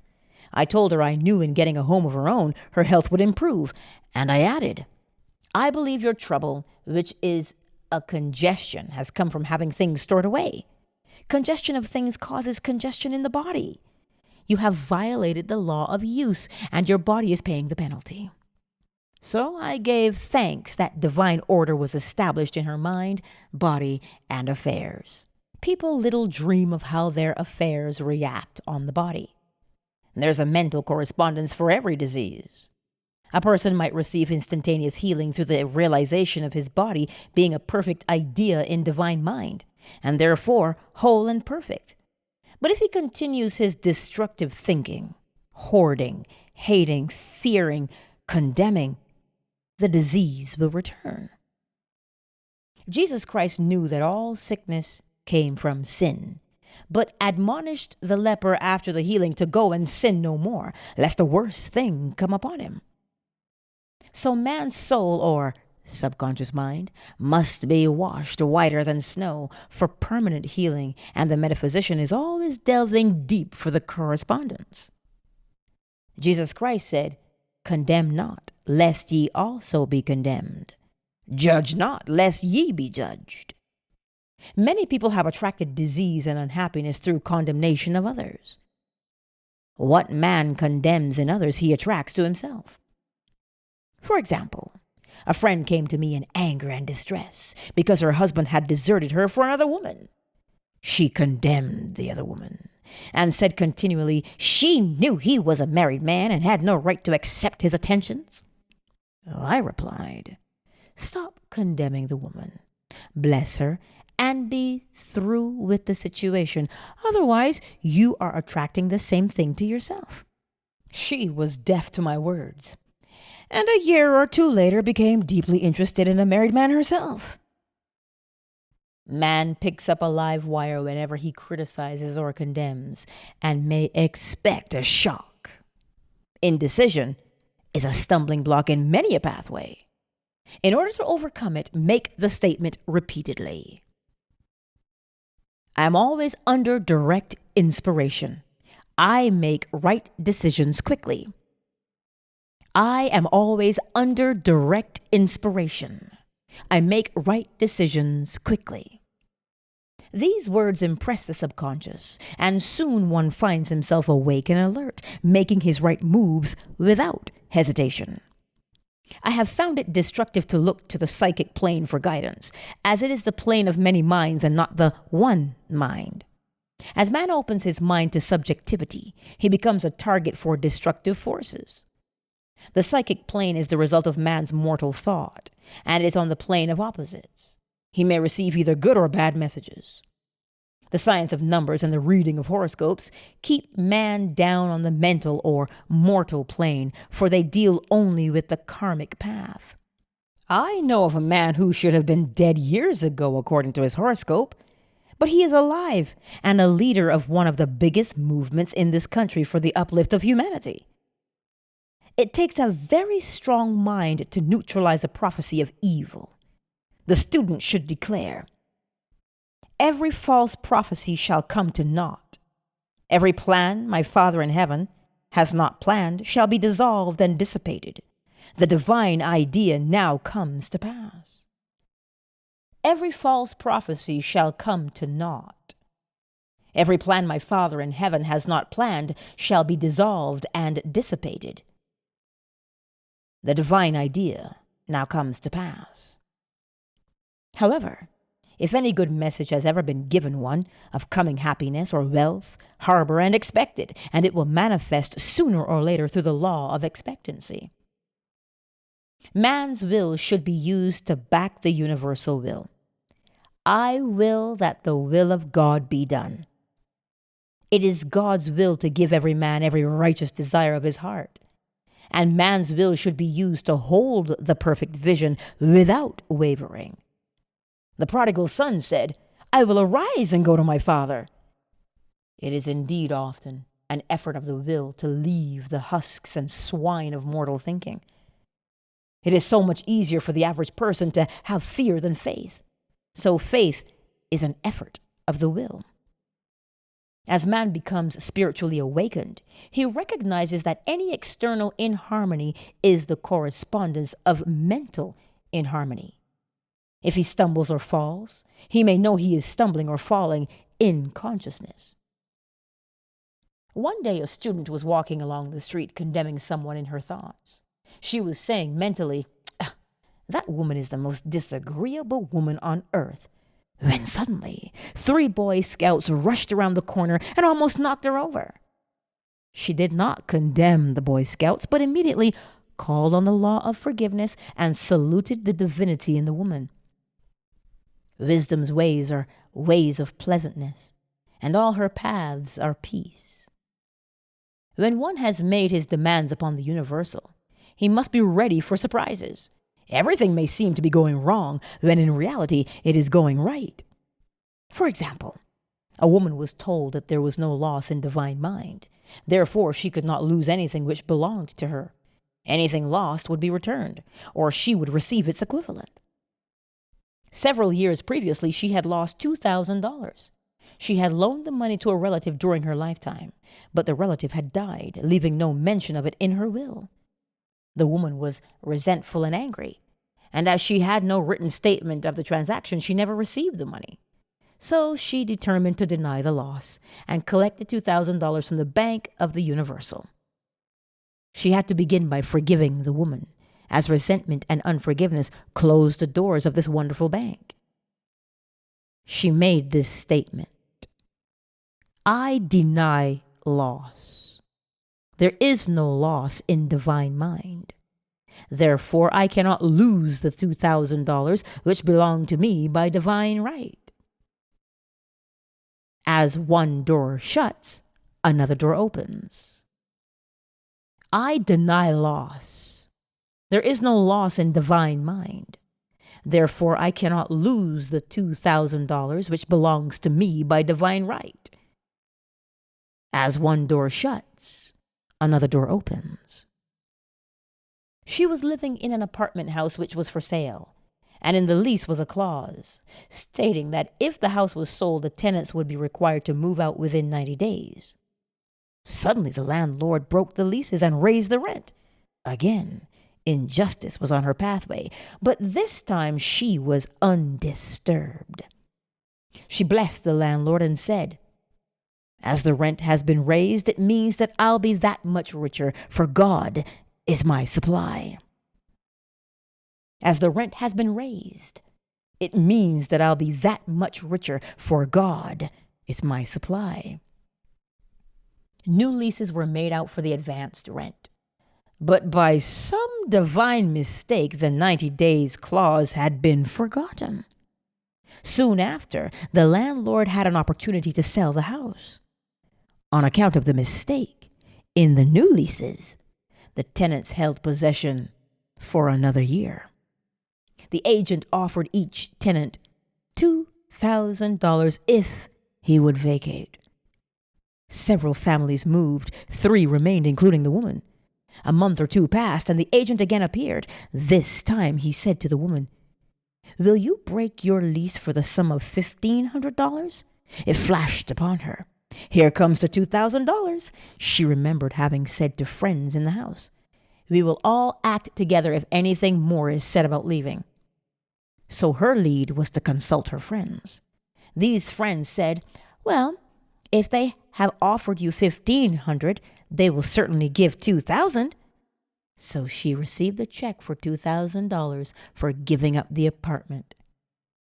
It was certainly a remarkable working of the law, and the apparent injustice was merely opening the way for her demonstration. It proved that there is no loss, and when man takes his spiritual stand, he collects all that is his from this great reservoir of good. I will restore to you the years the locusts have eaten. The locusts are the doubts, fears, resentments, and regrets of mortal thinking. These adverse thoughts alone rob man. For no man gives to himself but himself, and no man takes away from himself but himself. Man is here to prove God and to bear witness to the truth. And he can only prove God by bringing plenty out of lack and justice out of injustice. Prove me now herewith, saith the Lord of hosts, if I will not open you the windows of heaven and pour out a blessing that there shall not be room enough to receive it. Chapter 9. Perfect Self-Expression, or the Divine Design. No wind can drive my bark astray, nor change the tide of destiny. There is for each man perfect self-expression. There's a place which he is to fill and no one else can fill. Something which he is to do, which no one else can do. It is his destiny. This achievement is held a perfect idea in divine mind, awaiting man's recognition. As the imaging faculty is the creative faculty, it is necessary for man to see the idea before it can manifest. So man's highest demand is for the divine design of his life. He may not have the faintest conception of what it is, for there is possibly some marvelous talent hidden deep within him. His demand should be, "Infinite Spirit, open the way for the divine design of my life to manifest. Let the genius within me now be released. Let me see clearly the perfect plan. Infinite Spirit, open the way for the divine design of my life to manifest. Let the genius within me now be released. Let me see clearly the perfect plan." The perfect plan includes health, wealth, love, and perfect self-expression. This is the square of life which brings perfect happiness. When one has made this demand, he may find great changes taking place in his life, for nearly every man has wandered far from the divine design. I know in one woman's case, it was as though a cyclone had struck her affairs. But readjustments came quickly, and new and wonderful conditions took the place of old ones. Perfect self-expression will never be labor, but of such absorbing interest that it will seem almost like play. The student knows also, as man comes into the world financed by God, the supply needed for his perfect self-expression will be at hand. Many a genius has struggled for years with the problem of supply, when his spoken word and faith would have released quickly the necessary funds. For example, after the class one day, a man came to me and handed me a cent. He said, "I have just 7 cents in the world, and I'm going to give you 1, for I have faith in the power of your spoken word. I want you to speak the word for my perfect self-expression and prosperity." I spoke the word and did not see him again until a year later. He came in one day, successful and happy, with a roll of yellow bills in his pocket. He said, "Immediately after you spoke the word, I had a position offered me in a distant city, and am now demonstrating health, happiness, and supply."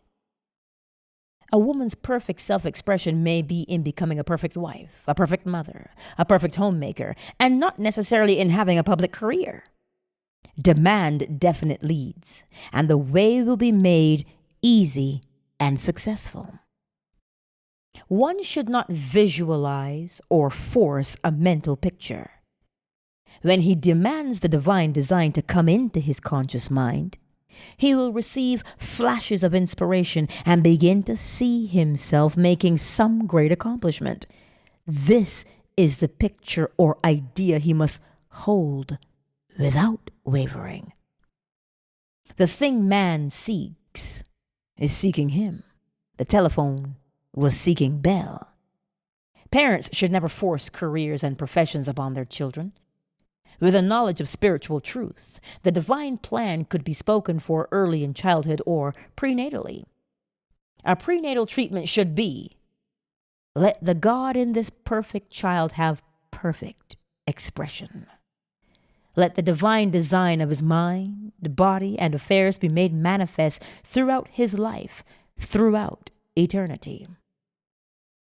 Let the God in this child have perfect expression. Let the divine design of his mind, body, and affairs be made manifest throughout his life, throughout eternity."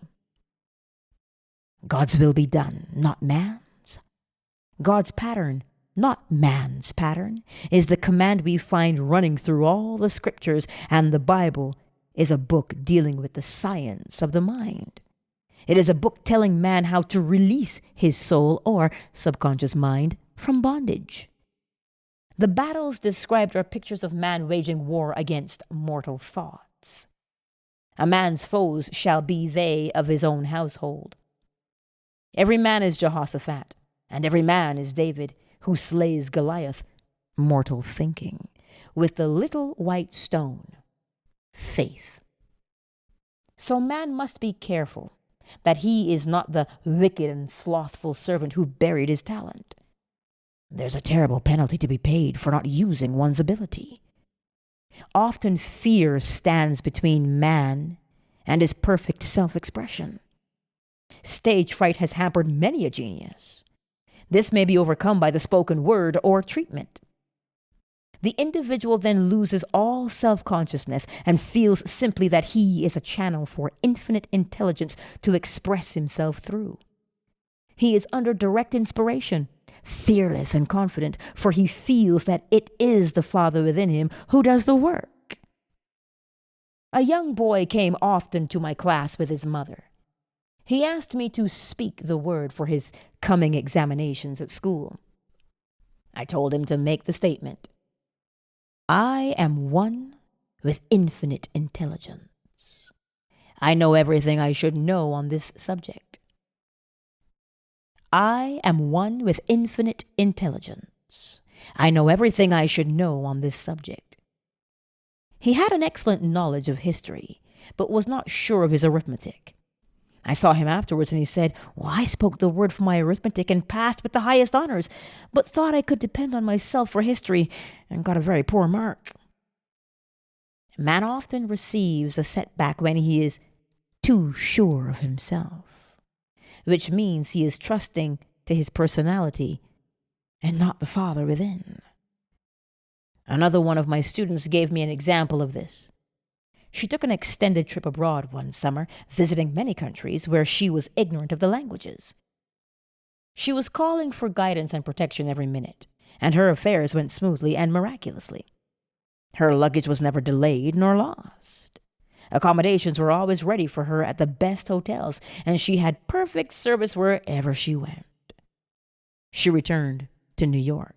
Knowing the language, she felt God was no longer necessary, so looked after her affairs in an ordinary manner. Everything went wrong. Her trunks delayed amid inharmony and confusion. The student must form the habit of practicing the presence of God every minute. In all thy ways acknowledge him. Nothing is too small or too great. Sometimes an insignificant incident may be the turning point in a man's life. Robert Fulton, watching some boiling water simmering in a tea kettle, saw a steamboat. I have seen a student often keep back his demonstration through resistance or pointing the way. He pins his faith to one channel only and dictates just the way he desires the manifestation to come, which brings things to a standstill. My way, not your way, is the command of infinite intelligence. Like all power, be it steam or electricity, it must have a non-resistant engine or instrument to work through, and man is that engine or instrument. Over and over again, man is told to stand still. "O Judah, fear not, but tomorrow go out against them, for the Lord will be with you. You shall not need to fight this battle. Set yourselves. Stand ye still and see the salvation of the Lord with you." We see this in the incidents of the $2,000 coming to the woman through the landlord when she became non-resistant and undisturbed, and the woman who won the man's love after all suffering had ceased. The student's goal is poise. Poise is power, for it gives God power a chance to rush through man, to will and to do its good pleasure. Poised, he thinks clearly and makes right decisions quickly. He never misses a trick. Anger blurs the visions, poisons the blood, is the root of many diseases, and causes wrong decision, leading to failure. It has been named one of the worst sins, as its reaction is so harmful. The student learns that in metaphysics, sin has a much broader meaning than in the old teaching. Whatsoever is not of faith is sin. He finds that fear and worry are deadly sins. They are inverted faith, and through distorted mental pictures bring to pass the thing he fears. His work is to drive out these enemies from the subconscious mind. When man is fearless, he is finished. Maeterlinck said that man is God afraid. So, as we read in the previous chapters, Man can only vanquish fear by walking up to the thing he is afraid of. When Jehoshaphat and his army prepared to meet the enemy, singing, "Praise the Lord, for his mercy endureth forever," they found their enemies had destroyed each other, and there was nothing to fight. For example, a woman asked a friend to deliver a message to another friend. The woman feared to give the message, as the reasoning mind said, "Don't get mixed up in this affair. Don't give that message." She was troubled in spirit, for she had given her promise. At last, she determined to walk up to the lion and call on the law of divine protection. She met the friend to whom she was to deliver the message. She opened her mouth to speak it when her friend said, "So-and-so has left town." This made it unnecessary to give the message, as the situation depended upon the person being in town. As she was willing to do it, she was not obliged to. As she did not fear, the situation vanished. The student often delays his demonstration through a belief in incompletion. He should make this statement: in divine mind, there is only completion. Therefore, my demonstration is completed. My perfect work, my perfect home, my perfect health. In divine mind, there is only completion. Therefore, my demonstration is completed. My perfect work, my perfect home, my perfect health. Whatever he demands are perfect ideas registered in divine mind and must manifest under grace in a perfect way. He gives thanks he has already received on the invisible and makes active preparation for receiving on the visible. One of my students was in need of a financial demonstration. She came to me and asked why it was not completed. Well, I replied, "Perhaps you are in the habit of leaving things unfinished, and the subconscious has gotten into the habit of not completing. As the without, so the within." She said, "Well, you're right. I often begin things and never finish them. I'll go home and finish something I commenced weeks ago, and I know it will be symbolic of my demonstration." So she sewed assiduously, and the article was soon completed. Shortly after, the money came in a most curious manner. Her husband was paid his salary twice that month. He told the people of their mistake, and they sent word to keep it. When man asks, believing, he must receive, for God creates his own channels. I have been sometimes asked, suppose one has several talents. How is he to know which one to choose? Demand to be shown definitely. Say, Infinite Spirit, give me a definite lead. Reveal to me my perfect self-expression. Show me which talent I am to make use of now. Infinite Spirit, give me a definite lead. Reveal to me my perfect self-expression. Show me which talent I am to make use of now. I have known people to suddenly enter a new line of work and be fully equipped with little or no training. So make the statement: I am fully equipped for the divine plan of my life. I am fully equipped for the divine plan of my life, and be fearless in grasping opportunities. Some people are cheerful givers, but bad receivers. They refuse gifts through pride or some negative reason, thereby blocking their channels, and invariably find themselves eventually with little or nothing.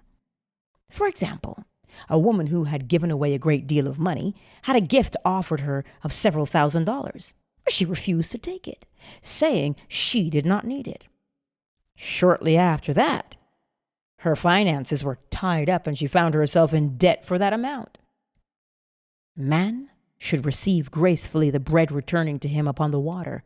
Freely ye have given, freely ye shall receive. There is always the perfect balance of giving and receiving, and though man should give without thinking of returns, he violates law if he does not accept the returns which come to him. For all gifts are from God, man being merely the channel. A thought of lack should never be held over the giver. For example, when the man gave me the 1 cent, I did not say, "Poor man, he cannot afford to give me that." I saw him rich and prosperous with his supply pouring in. It was this thought which brought it. If one has been a bad receiver, he must become a good one, and take even a postage stamp if it is given him, and open up his channels for receiving.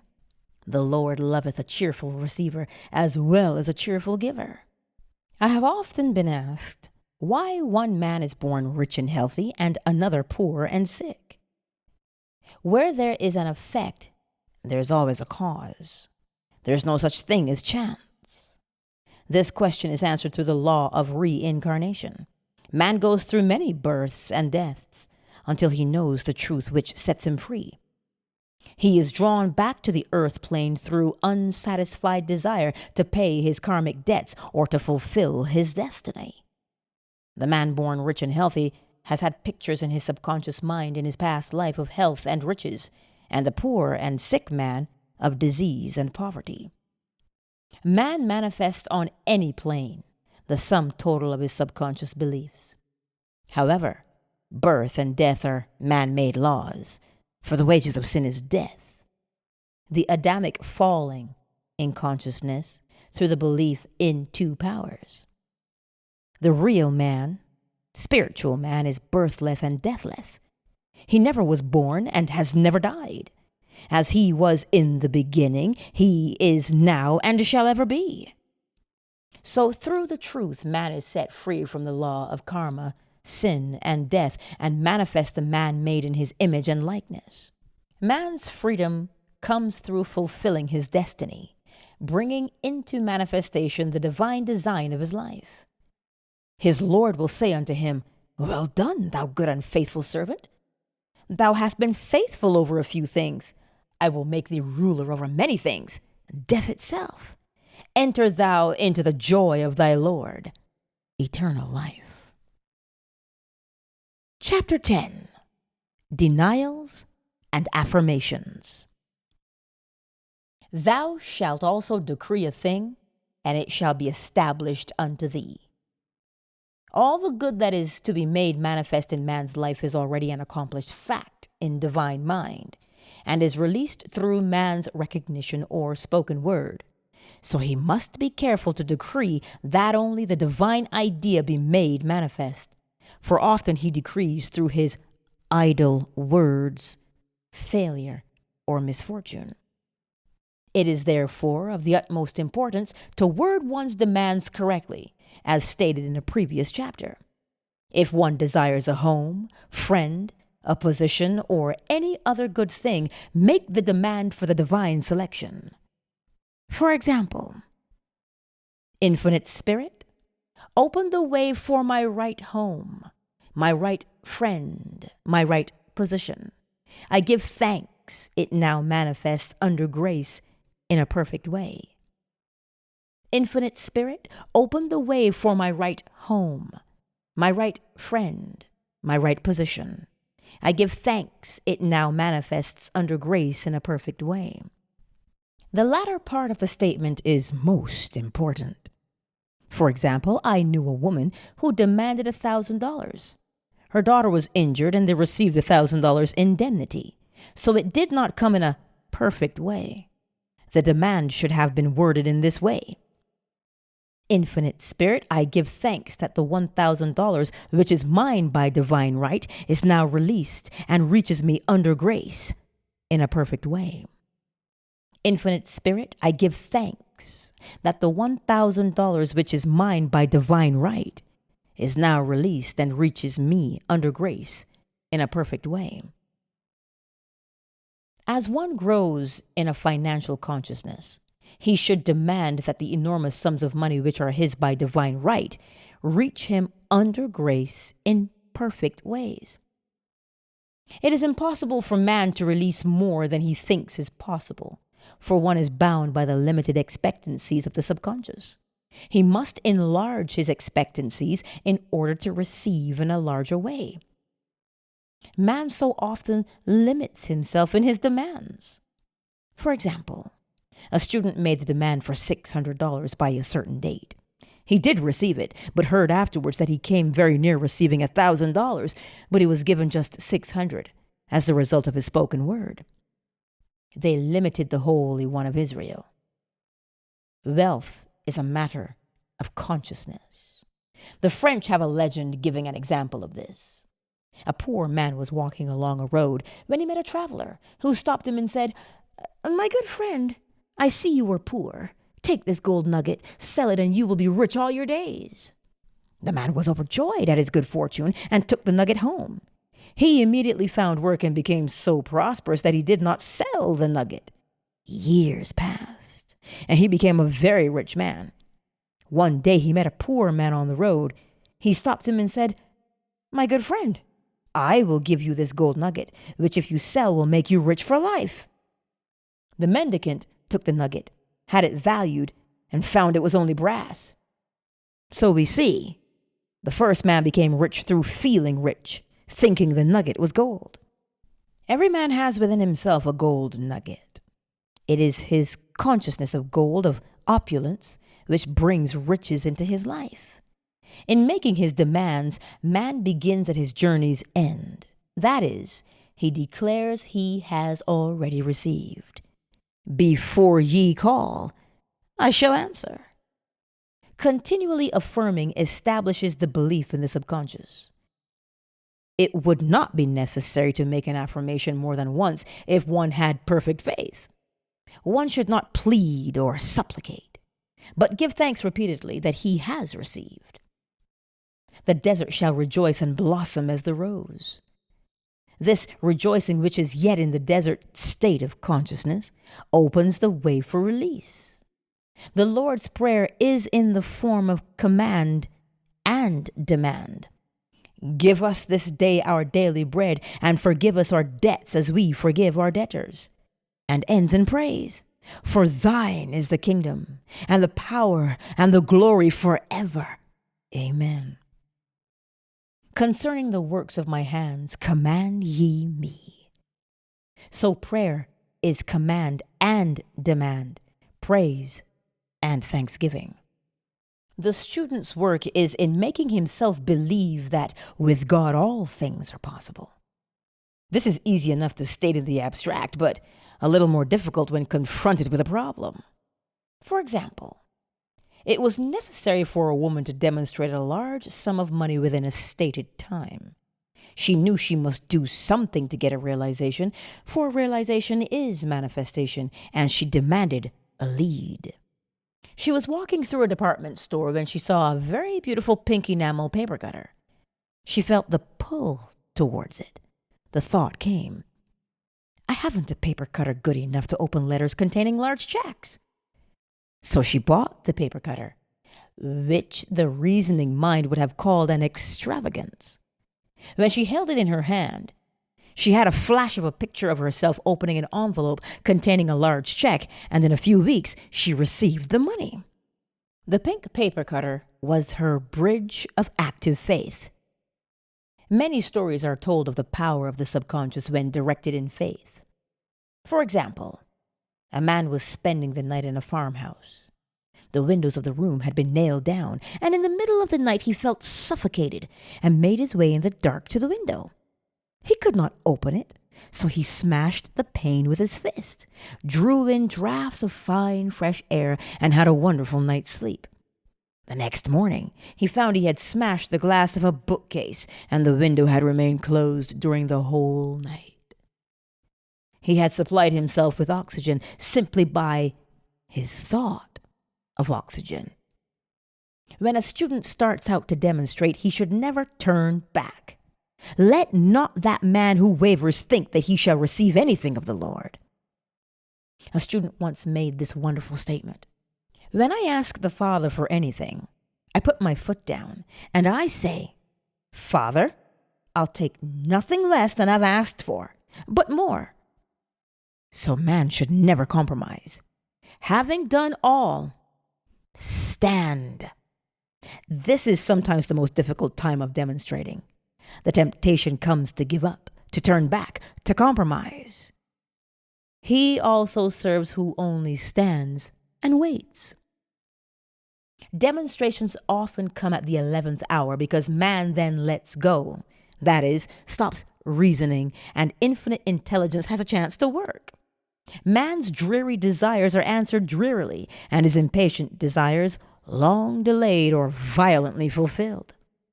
For example, a woman asked me why it was she was constantly losing or breaking her glasses. We found she often said to herself and others with vexation, "I wish I could get rid of my glasses." So her impatient desire was violently fulfilled. What she should have demanded was perfect eyesight, but what she registered in the subconscious was simply the impatient desire to be rid of her glasses, so they were continually being broken or lost. Two attitudes of mind cause loss. Depreciation, as in the case of the woman who did not appreciate her husband, or fear of loss, which makes a picture of loss in the subconscious. When a student is able to let go of his problem, cast his burden, he will have instantaneous manifestation. For example, a woman was out during a very stormy day and her umbrella was blown inside out. She was about to make a call on some people whom she had never met, and she did not wish to make her first appearance with a dilapidated umbrella. She could not throw it away, as it did not belong to her. So in desperation she exclaimed, "Oh God, you take charge of this umbrella. I don't know what to do." A moment later, a voice behind her said, "Lady, do you want your umbrella mended?" There stood an umbrella mender. She replied, "Well, indeed I do." The man mended the umbrella while she went into the house to pay her call, and when she returned, she had a good umbrella. So there is always an umbrella mender at hand on man's pathway when one puts the umbrella or situation in God's hands. One should always follow a denial with an affirmation. For example, I was called on the phone late one night to treat a man who I had never seen. He was apparently very ill. I made the statement, "I deny this appearance of disease. It is unreal, therefore cannot register in his consciousness. This man is a perfect idea in divine mind, pure substance expressing perfection. There's no time or space in divine mind. Therefore the word reaches instantly its destination and does not return void. I have treated patients in Europe and have found that the result was instantaneous." I am asked so often the difference between visualizing and visioning. Visualizing is a mental process governed by the reasoning or conscious mind. Visioning is a spiritual process governed by intuition or the superconscious mind. The student should train his mind to receive these flashes of inspiration and work out the divine pictures through definite leads. When a man can say, "I desire only that which God desires for me," his false desires fade from the consciousness, and a new set of blueprints is given him by the master architect, the God within. God's plan for each man transcends the limitation of the reasoning mind, and is always the square of life, containing health, wealth, love, and perfect self-expression. Many a man is building for himself in imagination a bungalow when he should be building a palace. If a student tries to force a demonstration through the reasoning mind, he brings it to a standstill. "I will hasten it, saith the Lord." He should act only through intuition or definite leads. Rest in the Lord and wait patiently. Trust also in him, and he will bring it to pass. I have seen the law work in the most astonishing manner. For example, a student stated that it was necessary for her to have $100 by the following day. It was a debt of vital importance which had to be met. I spoke the word, declaring spirit was never too late, and that the supply was at hand. That evening she phoned me of the miracle. She said that the thought came to her to go to her safety deposit box at the bank to examine some papers. She looked over the papers, and at the bottom of the box was a new $100 bill. She was astounded, and said she knew she had never put it there, for she had gone through the papers many times. It may have been a materialization, as Jesus Christ materialized the loaves and fishes. Man will reach the stage where his word is made flesh, or materialized instantly. The fields, ripe with the harvest, will manifest immediately, as in all of the miracles of Jesus Christ. There is a tremendous power alone in the name Jesus Christ. It stands for truth made manifest. He said, "Whatsoever ye ask the Father in my name, he will give it to you." The power of this name raises the student into the fourth dimension, where he is freed from all astral and psychic influences, and he becomes unconditioned and absolute, as God himself is unconditioned and absolute. I have seen many healings accomplished by using the words, "in the name of Jesus Christ." Christ was both person and principle, and the Christ within each man is his Redeemer and salvation. The Christ within is his own fourth dimensional self, the man made in God's image and likeness. This is the self which has never failed, never known sickness or sorrow, was never born, and has never died. It is the resurrection and the life of each man.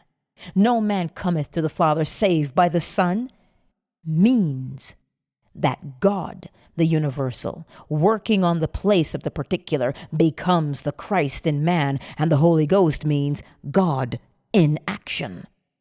So daily, man is manifesting the Trinity of Father, Son, and Holy Ghost. Man should make an art of thinking. The master thinker is an artist and is careful to paint only the divine designs upon the canvas of his mind, and he paints these pictures with masterly strokes of power and decision, having perfect faith that there is no power to mar their perfection, and that they shall manifest in his life the ideal made real. All power is given man through right thinking to bring his heaven upon his earth, and this is the goal of the game of life. The simple rules are fearless faith, non-resistance, and love. May each reader be now freed from that thing which has held him in bondage through the ages, standing between him and his own, and know the truth which makes him free, free to fulfill his destiny, to bring into manifestation the divine design of his life, health, wealth, love, and perfect self-expression. Be ye transformed by the renewing of your mind. Denials and affirmations for prosperity. God is my unfailing supply, and large sums of money come to me quickly under grace in perfect ways. God is my unfailing supply, and large sums of money come to me quickly under grace in perfect ways. For right conditions. Every plan my Father in heaven has not planned shall be dissolved and dissipated, and the divine idea now comes to pass. Every plan my Father in heaven has not planned shall be dissolved and dissipated, and the divine idea now come to pass. For right conditions. Only that which is true of God is true of me, for I and the Father are one. Only that which is true of God is true of me, for I and the Father are one. For faith. As I am one with God, I am one with my good, for God is both the giver and the gift. I cannot separate the giver from the gift. As I am one with God, I am one with my good, for God is both the giver and the gift. I cannot separate the giver from the gift. For right conditions. Divine love now dissolves and dissipates every wrong condition in my mind, body, and affairs. Divine love is the most powerful chemical in the universe and dissolves everything which is not of itself. Divine love now dissolves and dissipates every wrong condition in my mind, body, and affairs. Divine love is the most powerful chemical in the universe and dissolves everything which is not of itself. For health. Divine love floods my consciousness with health, and every cell in my body is filled with light. Divine love floods my consciousness with health, and every cell in my body is filled with light. For eyesight. My eyes are God's eyes. I see with the eyes of spirit. I see clearly the open way. There are no obstacles on my pathway. I see clearly the perfect plan. My eyes are God's eyes. I see with the eyes of spirit. I see clearly the open way. There are no obstacles on my pathway. I see clearly the perfect plan. For guidance. I am divinely sensitive to my intuitive leads and give instant obedience to thy will. I am divinely sensitive to my intuitive leads and give instant obedience to thy will. For the hearing. My ears are God's ears. I hear with the ears of spirit. I am non-resistant and am willing to be led. I hear glad tidings of great joy. My ears are God's ears. I hear with the ears of spirit. I am non-resistant and am willing to be led. I hear glad tidings of great joy. For right work. I have a perfect work in a perfect way. I give a perfect service for perfect pay. I have a perfect work in a perfect way. I give a perfect service for perfect pay.